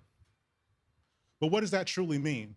To get to a 60% home ownership gap, or really to close the gap to 60%, that means that we need to put at least 3 million people into homes by 2030, which equates to about $335,000 people per year. Or if you extend that out to 2040, it's about 145,000 additional people per year. Now that is doable for us because we've had, even with us not doing any marketing, we've had 18 out of the top 20 lenders in the country reach out to us about working and joining our marketplace and our network. So what does that really mean? Well, right now, as we stand today, there's about 21 million mortgage-ready millennials right now today. About 3.3 million of those are African Americans, which represents about 16% of the total demographic. So again, if we can get the African Americans to start going into home ownership, naturally that should scale up to the other ecosystems as well. And we know that it's a great potential. So our revenue model is really based on the lender. So we charge anywhere from $500 to $50,000 depending on AUM. And then we get a percentage of the close, what's known as basis points, that can equal anywhere from 1 to 3%, or to put that into cash, anywhere from $1,500 to $2,500 per closed loan for us. We opened up our ecosystem to lenders last month. The first day, we had 14 lenders that signed up for this for contracts through 2022. And right now, we have about 2.2 million on the books, and we expect to scale that as we open up our ecosystem to more lenders across the country, and we get state licensing as well. But what does this mean? Well, with blockchain itself is really just a database. So we do give ourselves an opportunity to go beyond just lead generation to really get into servicing and more. We've already established partnerships with Sagent and others that can actually help this process. We've been talking to government agencies, Freddie Mac, Fannie, as well as Consumer Financial Protection Bureau. So even on my own, I did a lot of the groundwork to make sure that as we scale, a lot of the government regulations will favor in our favor as we look to close that home ownership gap. As mentioned, Flagstar Bank is expected to be our largest client. We are currently meeting with their legal team right now We will close a deal with them by the end of February, and then we will let the other lenders come in after that, which will be a non-exclusive agreement with Flagstar. We're also working on a white label option that will show Powered by Home Lending Pal that shows their products. And I just joined the advisory board for a bank out of New York City. And you were at time, and you did amazing. All right, let's hear it. Right to the mark, right to the mark. All right, who's got the first question?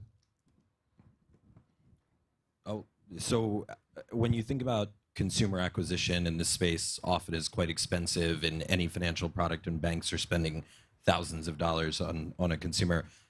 What have you found early on to be your best acquisition channel so far? Yeah, it's definitely actually bringing in, so usually PR, media attention. Our publicist is somewhere around here, but actually having users. And it's a theory of similarity, where if I see people that look like me having success, it makes me want to join and engage in that. So what we've been doing is we've been having our local users go and do interviews and then posting that onto news stations. And usually when we see that, we usually have a 10x increase in our actual sign-up process.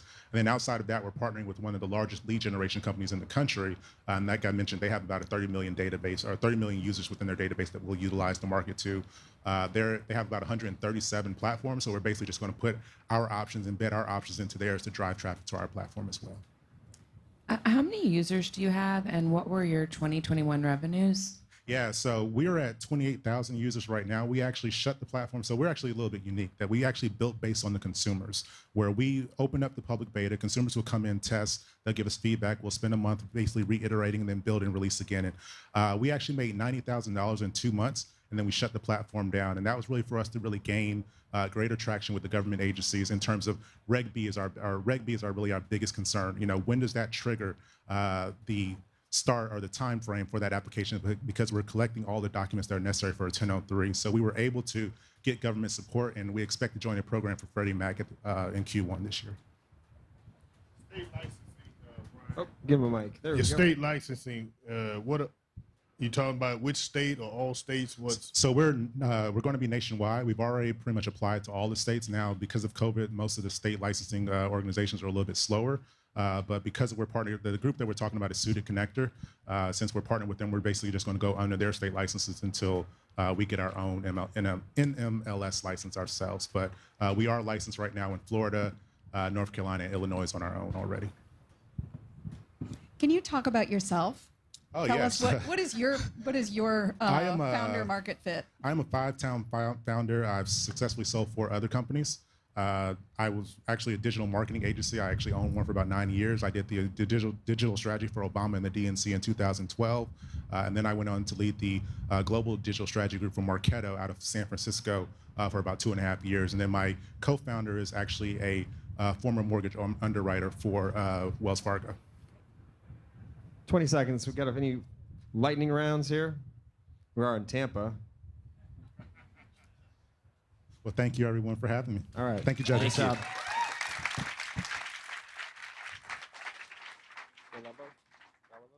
All right. All right. Our next company is coming at us from Baltimore, Maryland. Oh, she ready? Relavo, let's hear it. Hi, good afternoon, everyone. My name is Sarah Lee, and I'm the CEO of Relavo, and we are a medical device venture that's changing the way that kidney failure patients receive treatment by making home dialysis safer and more accessible. Peritoneal dialysis, or PD, is a form of home-based treatment for kidney failure that offers patients better health outcomes and higher overall satisfaction compared to other forms of dialysis. PD is especially important now, as recent government programs like the Advancing American Kidney Health Initiative aim to increase home dialysis use from just 5 to 50% of incident kidney failure patients by 2025. Now, this is a really admirable goal, but the main reason why PD is so underutilized today is because of the risk of peritonitis. Peritonitis is an infection of the peritoneal membrane, commonly caused by contaminated connection points in the PD system, and occurs in nearly 30% of patients every year.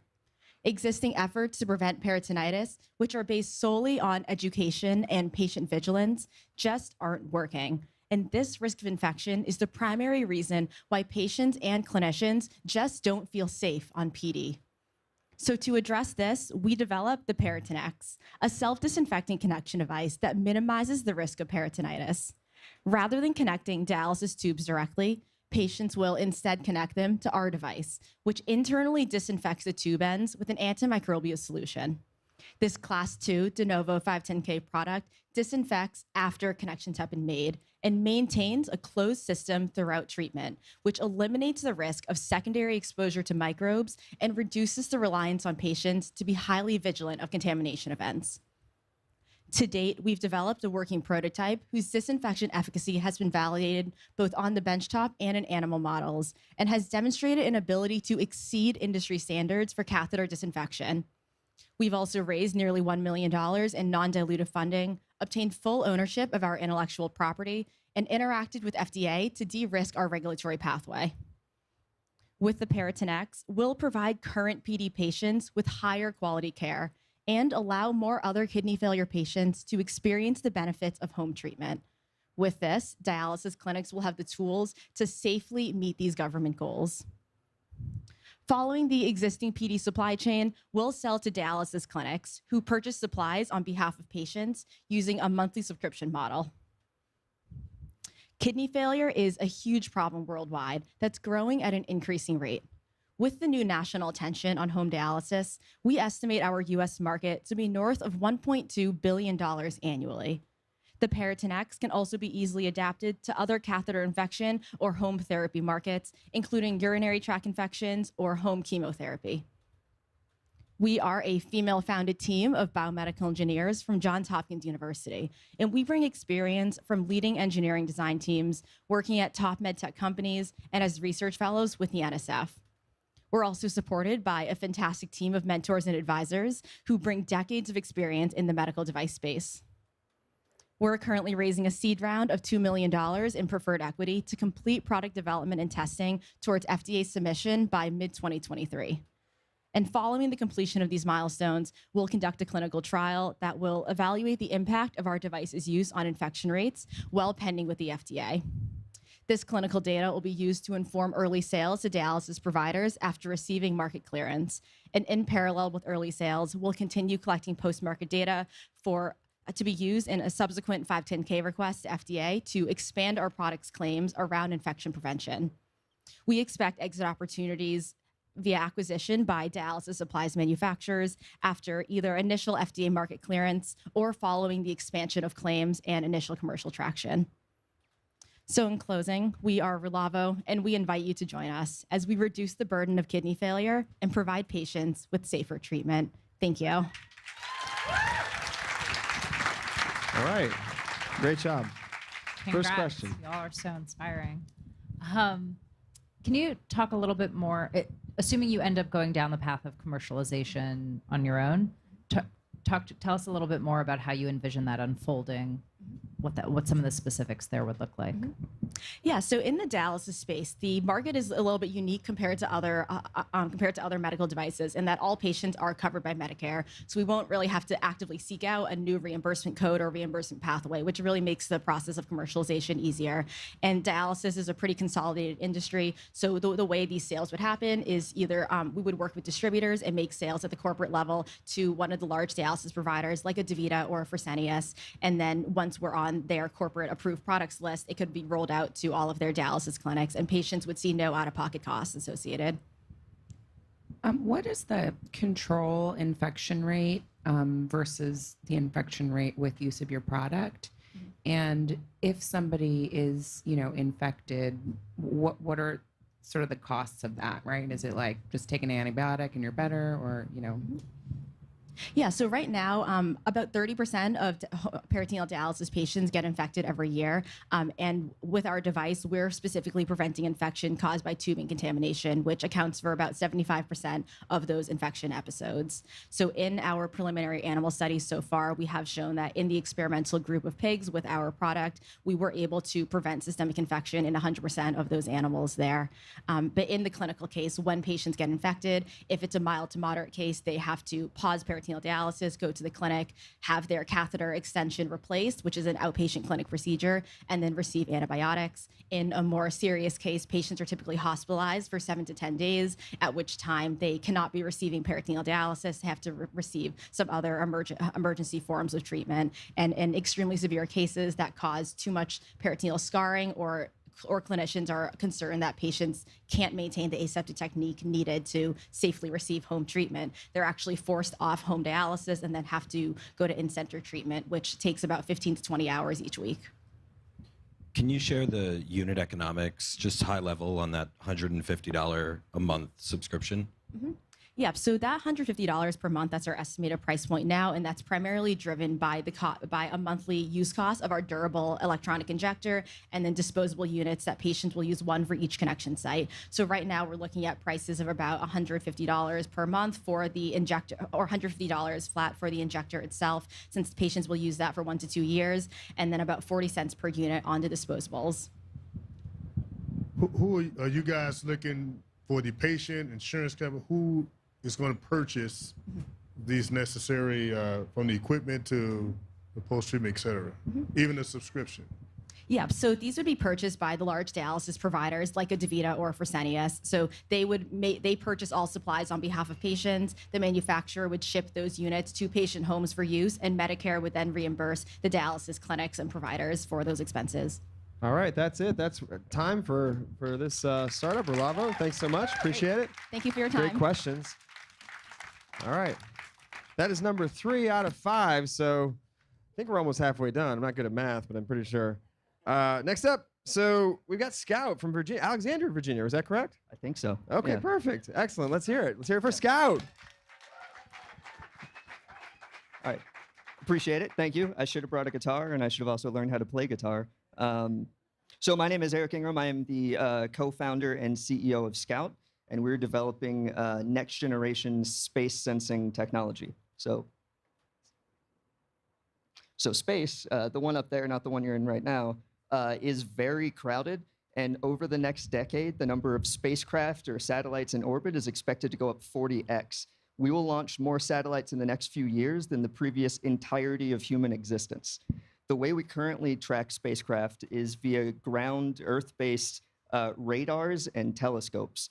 And while they work great now, as the number of spacecraft and objects in space increase, and as the number of maneuverable spacecraft increase, the ability to track those things will become increasingly strained and can cause a lot of risk to operators in that area. So if you like GPS, if you use internet-based TV and you don't want to lose the Super Bowl spontaneously, that's pretty important to you.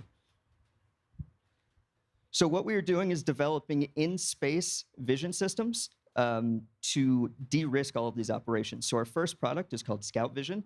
It is a payload that goes on board customer spacecraft that provides vision to those spacecraft and allows them to be cognizant of their surroundings. So what that means is that they can then navigate relative to another object. So they can do things like proximity operations and docking maneuvers, but also things like collision avoidance.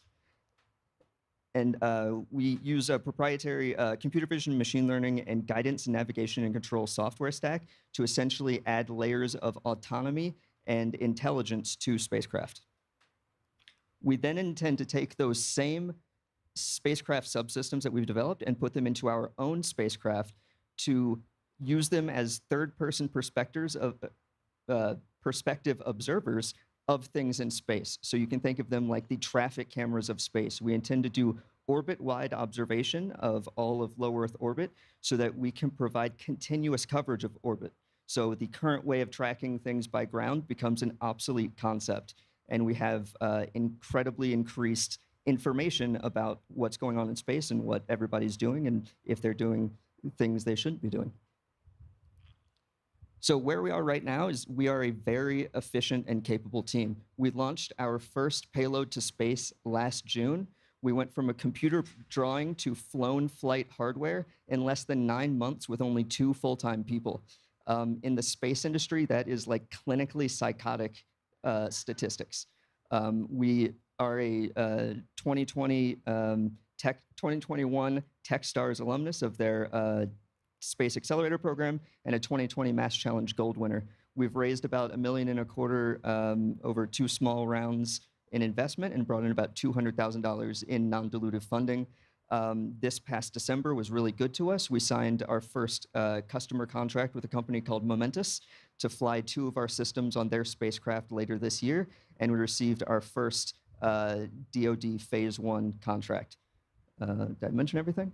Oh, and we were second place in the 2021 Hyperspace Challenge, which is a DoD-sponsored mini accelerator competition. The team that won had just raised like $45 million, so like efficiency-wise, we're doing okay.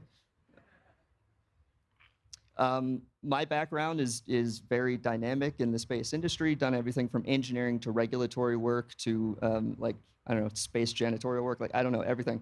My CTO has a background in almost all spacecraft subsystems and is a technical genius. My COO comes from the fintech industry and also has a background in software engineering. So he's taken startups, everything from founding to acquisition, and is also leading our software development. And we have advisors helping us out from many different perspectives of the industry, from business to defense to commercial operations to national security. And actually, like, this chart is outdated because we recently onboarded more people, so my bad. They're probably not watching. Yeah, we're actively growing. We are about to open up a seed round raise, and things are going well. So again, my name is Eric Ingram, co-founder and CEO of Scout, and we are developing a new vision for spaceflight. Thank you. All right. Very cool. That was great. All right, who's got the first question? I have a few questions. Let's follow up. I have more questions, but can you? So maybe I'll sneak in a 2-part question. I'm a Capricorn. What? How? What happens when the traffic cops catch someone? What happens on the other side of that? Traffic arrest, space traffic arrest. No, we are data collectors and aggregators. We are not the decision makers with what happens to the bad guys, but right now this data set does not exist and definitely doesn't exist commercially. So we're providing a new service. We have a lot of interest from the defense side, and so they will likely be customers of the raw data itself, but also a lot of the services we'll be able to provide. And then there's a regulatory framework called Space Traffic Management that is under development, let's say. Talk to your congresspeople about moving that forward, please. And we're trying to position ourselves to be a means of regulatory requirements for that regulatory ecosystem. So how do you?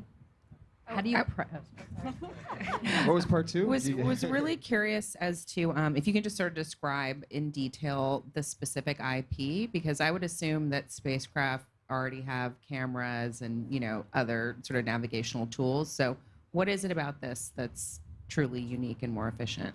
Yeah, spacecraft are really good at the job they're designed to do, and none of them are designed to be able to navigate relative to other things around them.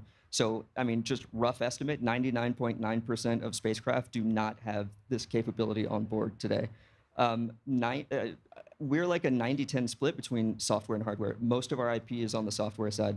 Again, we have a proprietary computer vision, machine learning, and guidance and navigation and control software stack that we've developed that allows spacecraft to be cognizant of their So you're surroundings. kind of making it like a self-driving car. Yeah, we're adding layers of autonomy to spacecraft. And we just announced yesterday that we're actually packaging those software packages up individually to be able to sell to customers who just want bits and pieces of those capabilities of the different parts of the autonomy stack. And so we can access additional marketplaces with that, with stuff we've already developed. So it's very low effort to access a ton of additional revenue potential.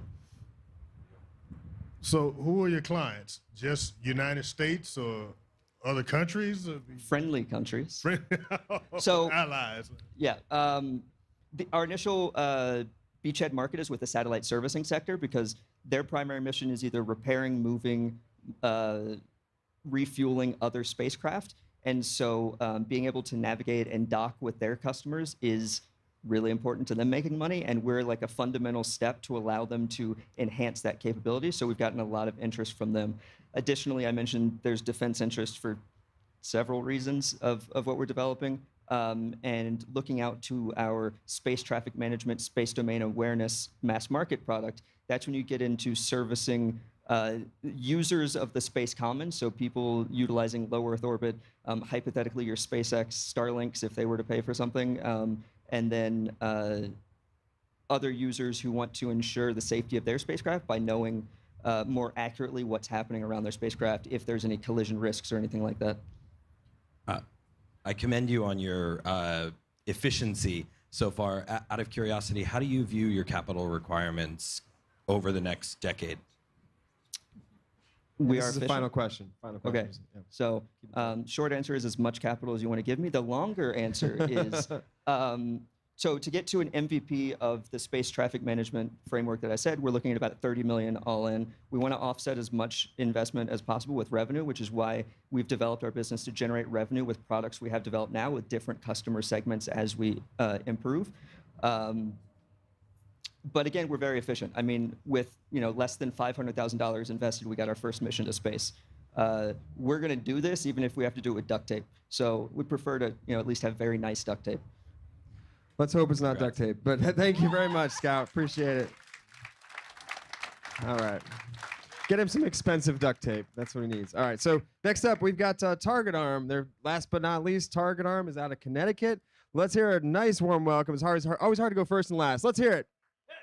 Target Arm. Last one for everybody.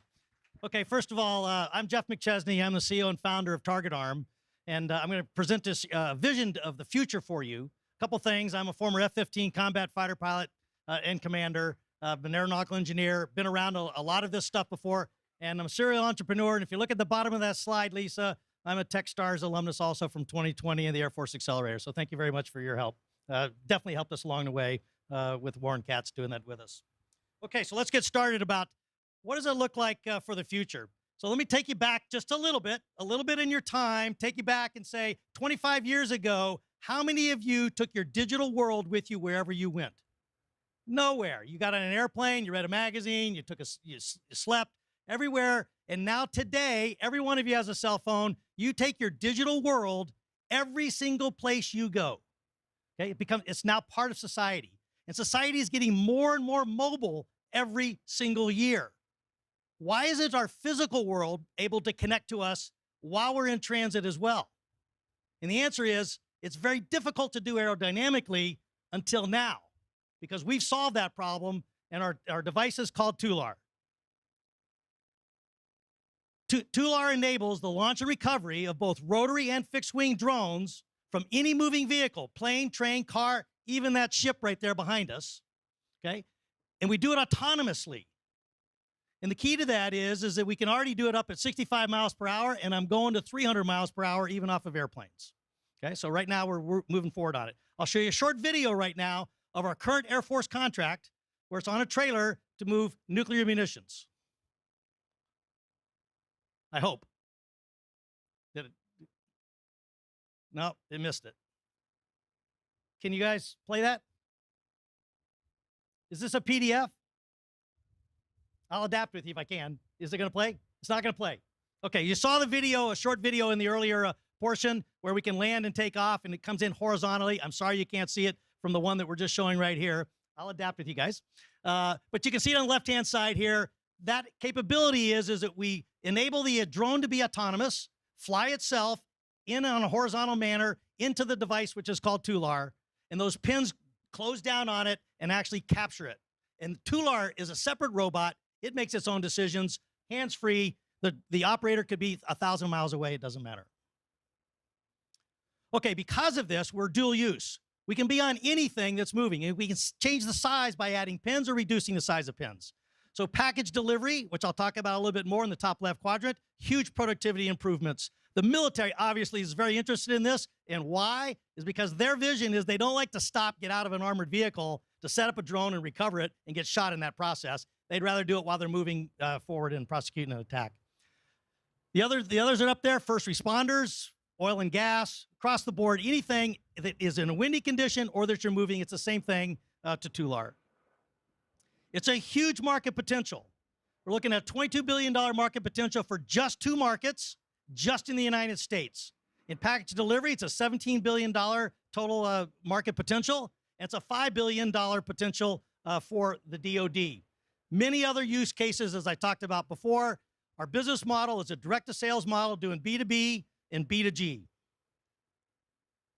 Take a look at the competing technologies. If you take it on the left-hand axis, which is being able to operate at speed versus stopped, and able to use all drones, whether they're rotary or fixed wing, on those two axes, we own that top right quadrant. And we've established 7 strategic partnerships, including Valkyrie, who's sitting in the back here as another competitor in this competition with us. Everybody else is in the lower left-hand quadrant, stopping and using static vertical recovery, not horizontal like us. I can't quite see this to see which one we're on, sorry. Okay, main barriers to entry. We've got many, many barriers to entry. The primary one is an aerodynamic problem. We've been trying to solve this, and being an aeronautical engineer myself, we've been trying to solve it for like 100 years, and we've done it. We can actually do this now, and we can do it routinely, and it's worked since the very first time we tried it. We got deep industry expertise from myself, my co-founder, Ryan. You take a look at the engineering capabilities that we already possess inside the company. We need to scale up, and we're doing a raise to do that. But we're able to execute on everything that's shown on there. That's part of my team right there. We've got aeronautical, all engineering disciplines across the board, and we use outsourced disciplines for the ones we don't have. Well, one other thing I'd like to mention there, board of directors, one of our board directors with an exit, $1.2 billion. Okay, why now? I've lined up our marketing potential of where we are talking with our customer discovery. The primary customer discovery is DoD today. They're paying non-dilutive funding. They're giving us the capability to build out our system. We're still in the prototype stage, but they're giving us that capability right then, followed by oil and gas, and I initiated the customer discovery on oil and gas 2 months ago. I'll follow that by package delivery in about a year, and the reason is the airspace is not authorized by the FAA to launch drones out of the vision of the pilot. That's coming. The rules are coming very quickly. And when they do, we're going to end up taking that market. That aligns with our technology roadmap. And in the bottom on there, it aligns with our funding roadmap as well.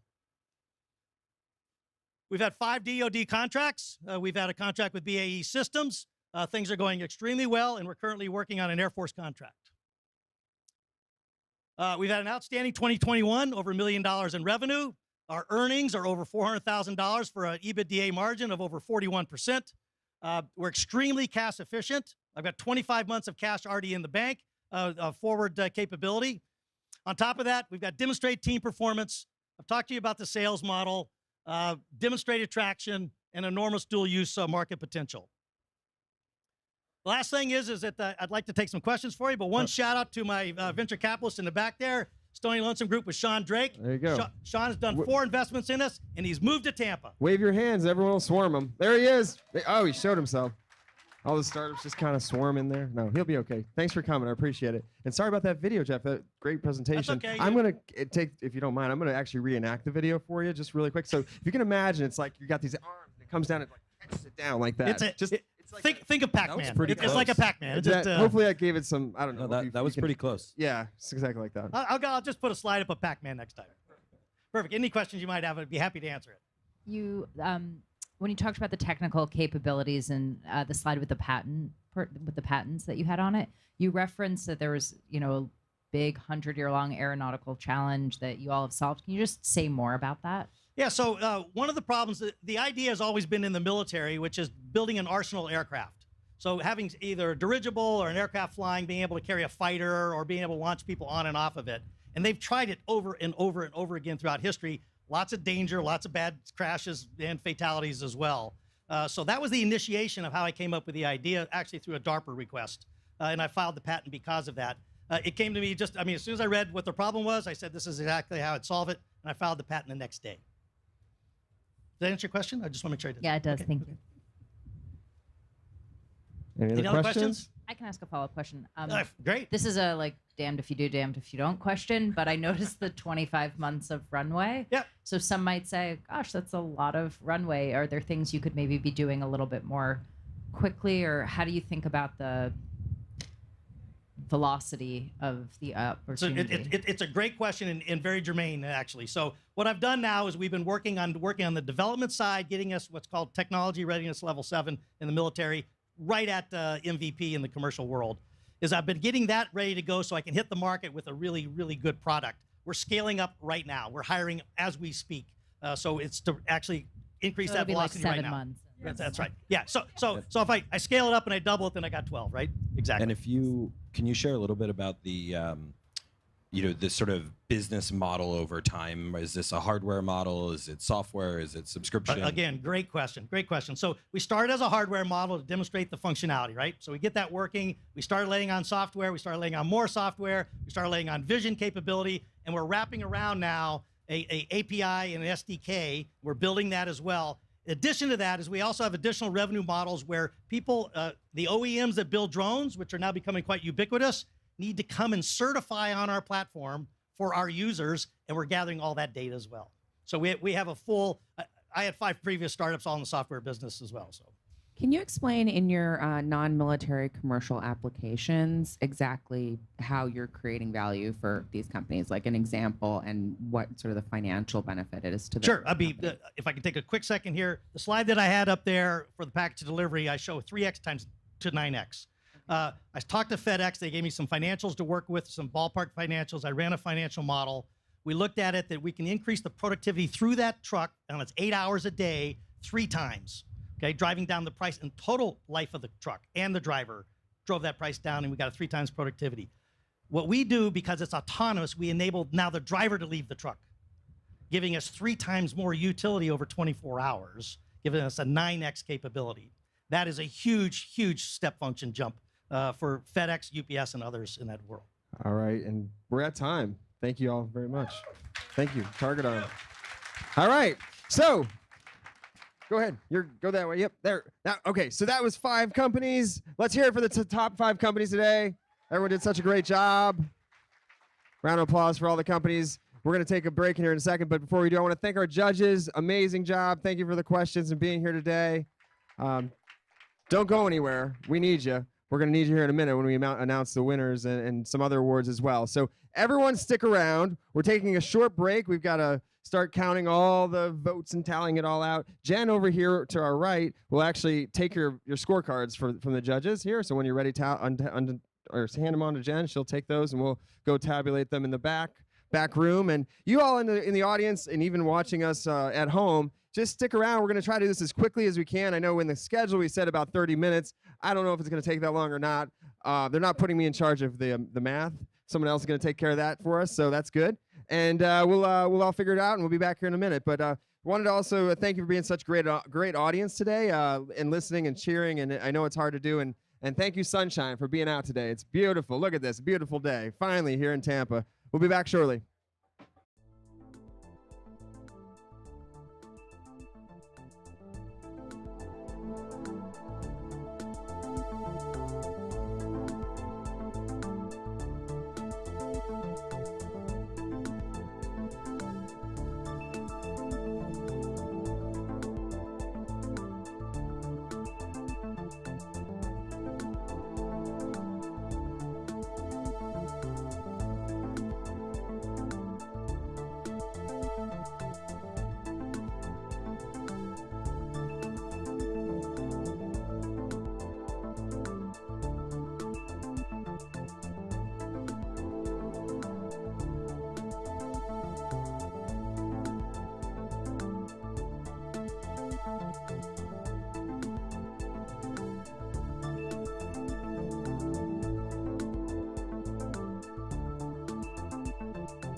And on schedule almost.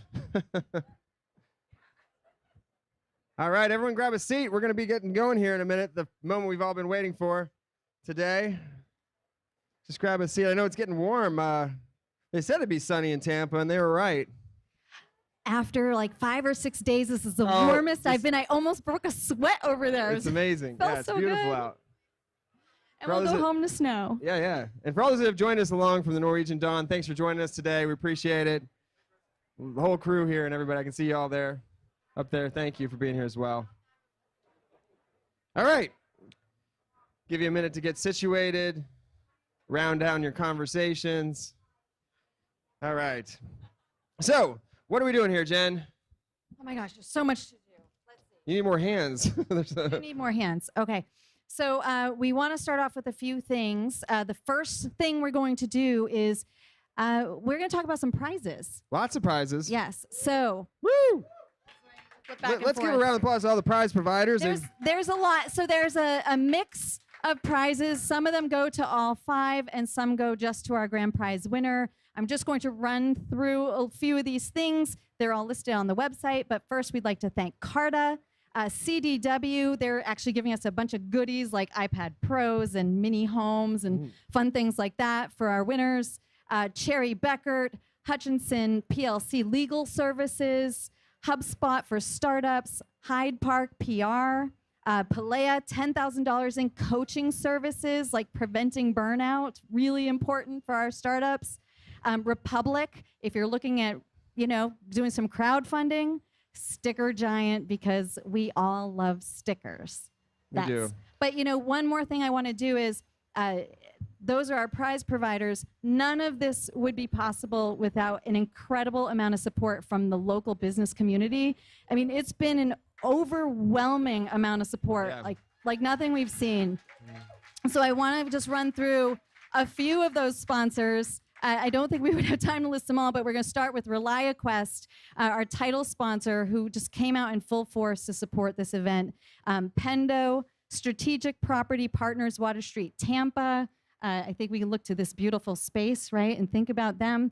UBS and the Florida High Tech Corridor, University of Florida, or South Florida. Thank you all. And again, there are many, many others. You met some of them the other night at the Feast of Innovation and others that were around over at Embarc. And of course, we could not have done this without Embarc Collective, who again was just right there with us every step of the way, making this happen, being the team on the ground and just supporting everything we were doing. So thank you. Let's give them all one big round of applause. Oh, yeah, Frank. Someone notice a little wardrobe change? Yeah, this little thing. I always carry this with me everywhere I go. No, this is 9 years running. We wear this. This is our champion jacket right here for the start of the year. We wear it every time we announce the winner. I'm always wearing this jacket. So hopefully I don't gain any weight or anything like that. Is it the PGA Tour? They have their green jacket, It's similar. right? Yeah, it's quite And we similar. have our, what is that, Madras? Yeah, it's not green. That's for sure.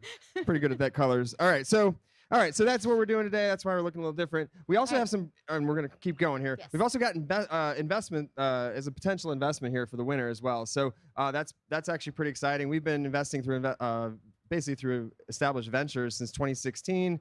Companies like ShearShare. Last year we had Finmark, Solo Funds, and Prove. All 3 of those companies were part of established ventures last year. We invested in all 3. So there's opportunities for not just the top company today, but for any of the companies that are out there raising. We'd like to hear more about it. But we will be obviously looking very heavily at the company, and if it makes sense, and they're actually raising, and we'll probably be able to put some in there. So that's pretty exciting for us. We've been saying potential of up to 50K, and we were talking with some of our amazing judges, and actually had a chance to catch up with Jesse Middleton, and he said, you know what, if you're doing that, Frank, I will match you. So yes. At the community fund, they're gonna match. So thank you, Jesse, for jumping in there. I hope it works out too. So you want a jacket? Yeah, that'd be amazing. Absolutely, we can get you a jacket. I appreciate that. Yes. So so thank you for jumping in and being a judge as well, and putting your putting it out there like that for us. We appreciate it, and I'm sure the startups here today will appreciate that as well. So. All right, let's start naming some things that are happening here, some potential... Some winners? Well, actually, we Okay. had a special prize this year. Yes. We've never done this before. We're literally making this up as we go. Brand new breakout startup. Today, we're naming a new one. We've never done this in our entire careers, and it's exciting because this has never happened to us before. Do you want us to share So what happened? we have one company that we've created a new category called our breakout success, because before the end of the competition they actually raised more money than we would be able to contribute. So we want to name that company. It was really a breakout success. I think a lot of people heard their name on the lips of a lot of people around the event. So we want to announce our breakout success, Genesis Systems. So we'll get you a let's watch the video. Here's what they're doing. Supplies are vanishing. Lakes are drying up. Rivers are running dry, and groundwater is being depleted. How can we sustainably solve water scarcity? Genesis Systems is privileged to begin answering this question now. Introducing WaterCube. By moving ambient air through WaterCube, water vapor is harvested and converted to water at an efficiency never before possible.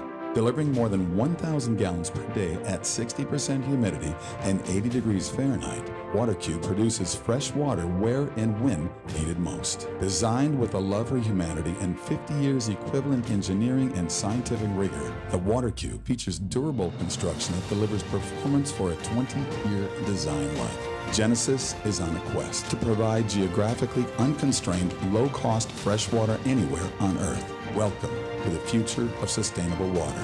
Welcome to WaterCube. All right. That's great. So let's just hope that doesn't mean they're backing up. Or maybe they just really appreciated that video because they're in water and they need more of it. I don't know. Either way, we are here on Water Street, so that's pretty great too. So you see a lot of themes here around water. So are you kidding me? Come on now, who's in charge of the horn? Turn that off. We're doing stuff down here. You heard me back in the back there. You see me? I see you. Wave at me. Yeah, I see you.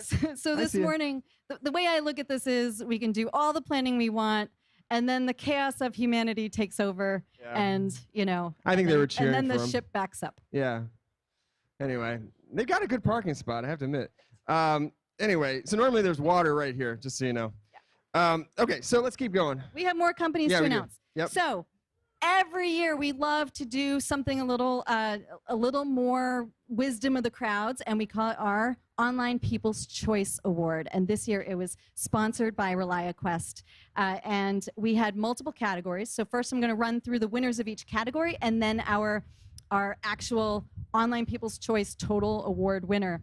So in the first category, which these are sort of blended categories: ag tech, climate tech, sustainability, space tech, robotics, aerospace, manufacturing. Genesis Systems was our winner. Wow. They're cleaning up.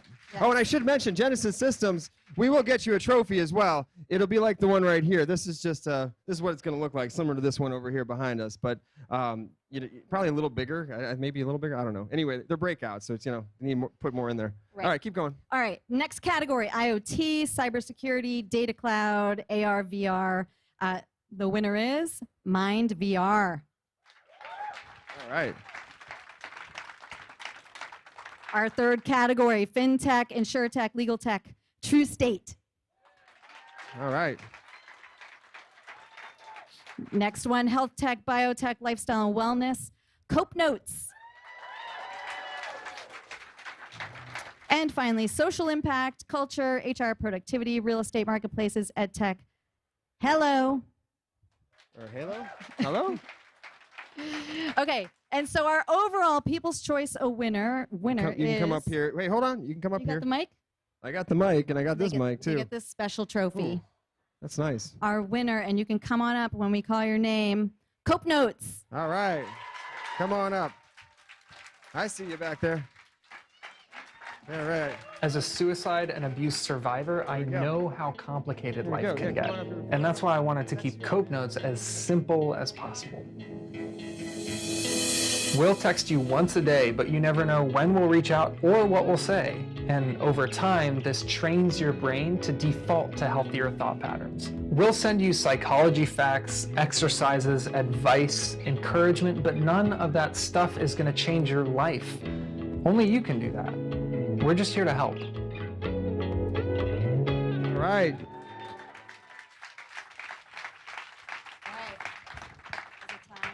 Yeah, we're running out of pages here, but I'm never short of words, so that's good.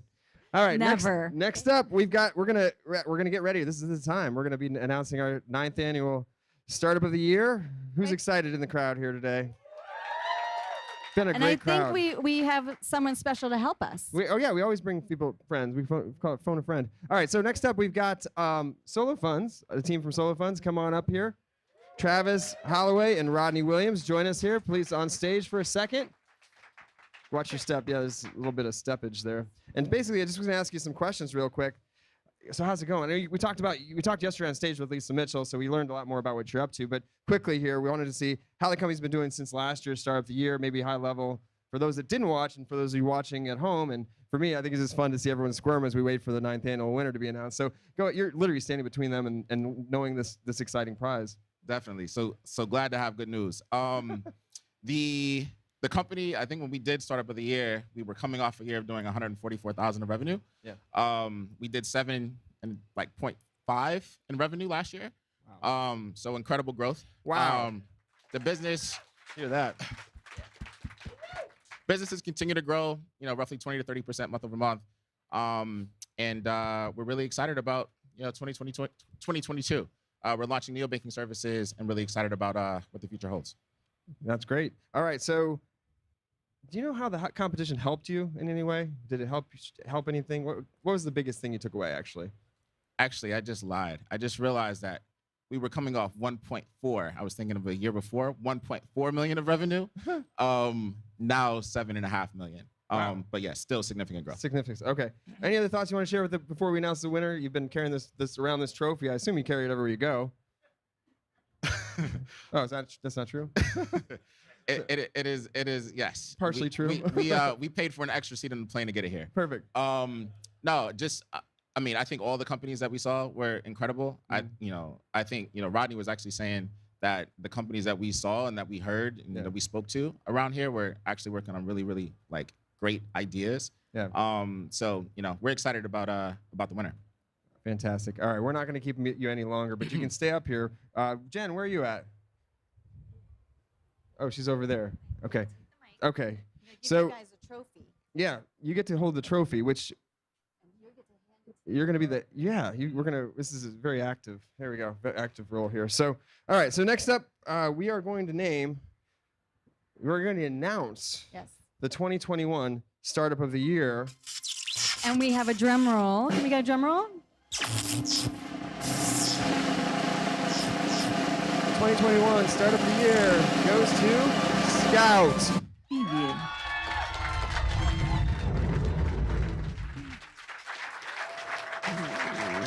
Congratulations, Eric Ingram. Come on up here. He's going to come back here through the door. And while he's coming up here, The magic door. there we go. He's getting on stage here. Can I give him your mic? Getting a mic. I'll hold it. There you go. What do you say? Thank you. Is it on? Okay.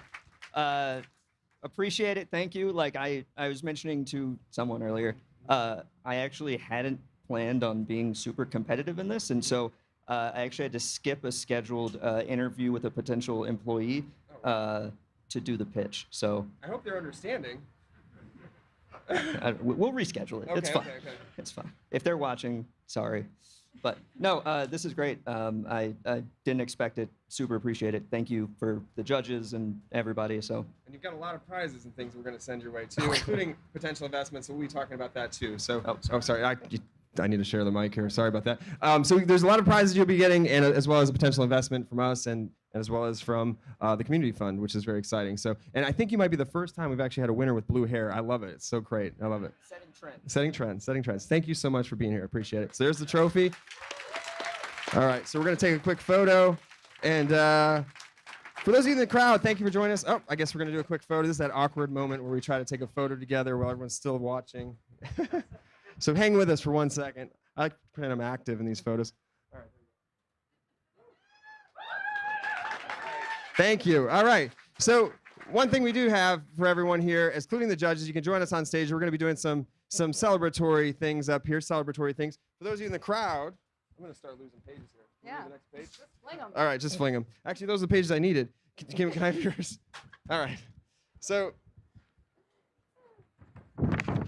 you know, they make these things where you like fasten things together. I can't remember what they're called. They're fastening. Anyway, all right. So again, thanks to everyone here for joining us. It's the 9th annual Start of the Year Summit and Awards presented by ReliaQuest, hosted by Embarc Collective, and powered by Established Ventures. You know, if you're out there and you're watching or in the crowd and you've got a company, we appreciate everything you do. We're here to help. If you're on the stream or watching us from a boat, or I guess from that drone over there, then you can join our community anytime. It's free, startoftheyear.com. We're here to help. There's going to be more summits. We're going to do a lot of stuff online, and there's opportunities for mentors and building the connective tissue that you might need to get to the next level. So really appreciate everyone's time and everyone being here today, and thank you to everyone for everything you brought to this. It's not about us, it's about you, and you've done a great job being here with us. So, and thank you to the sun again for being here today, especially. So thanks, everyone. We're going to hang out here. You're welcome to hang as well, and we're going to take some photos and have a little bit of a celebratory toast here, because it's time to celebrate. Thank you so much.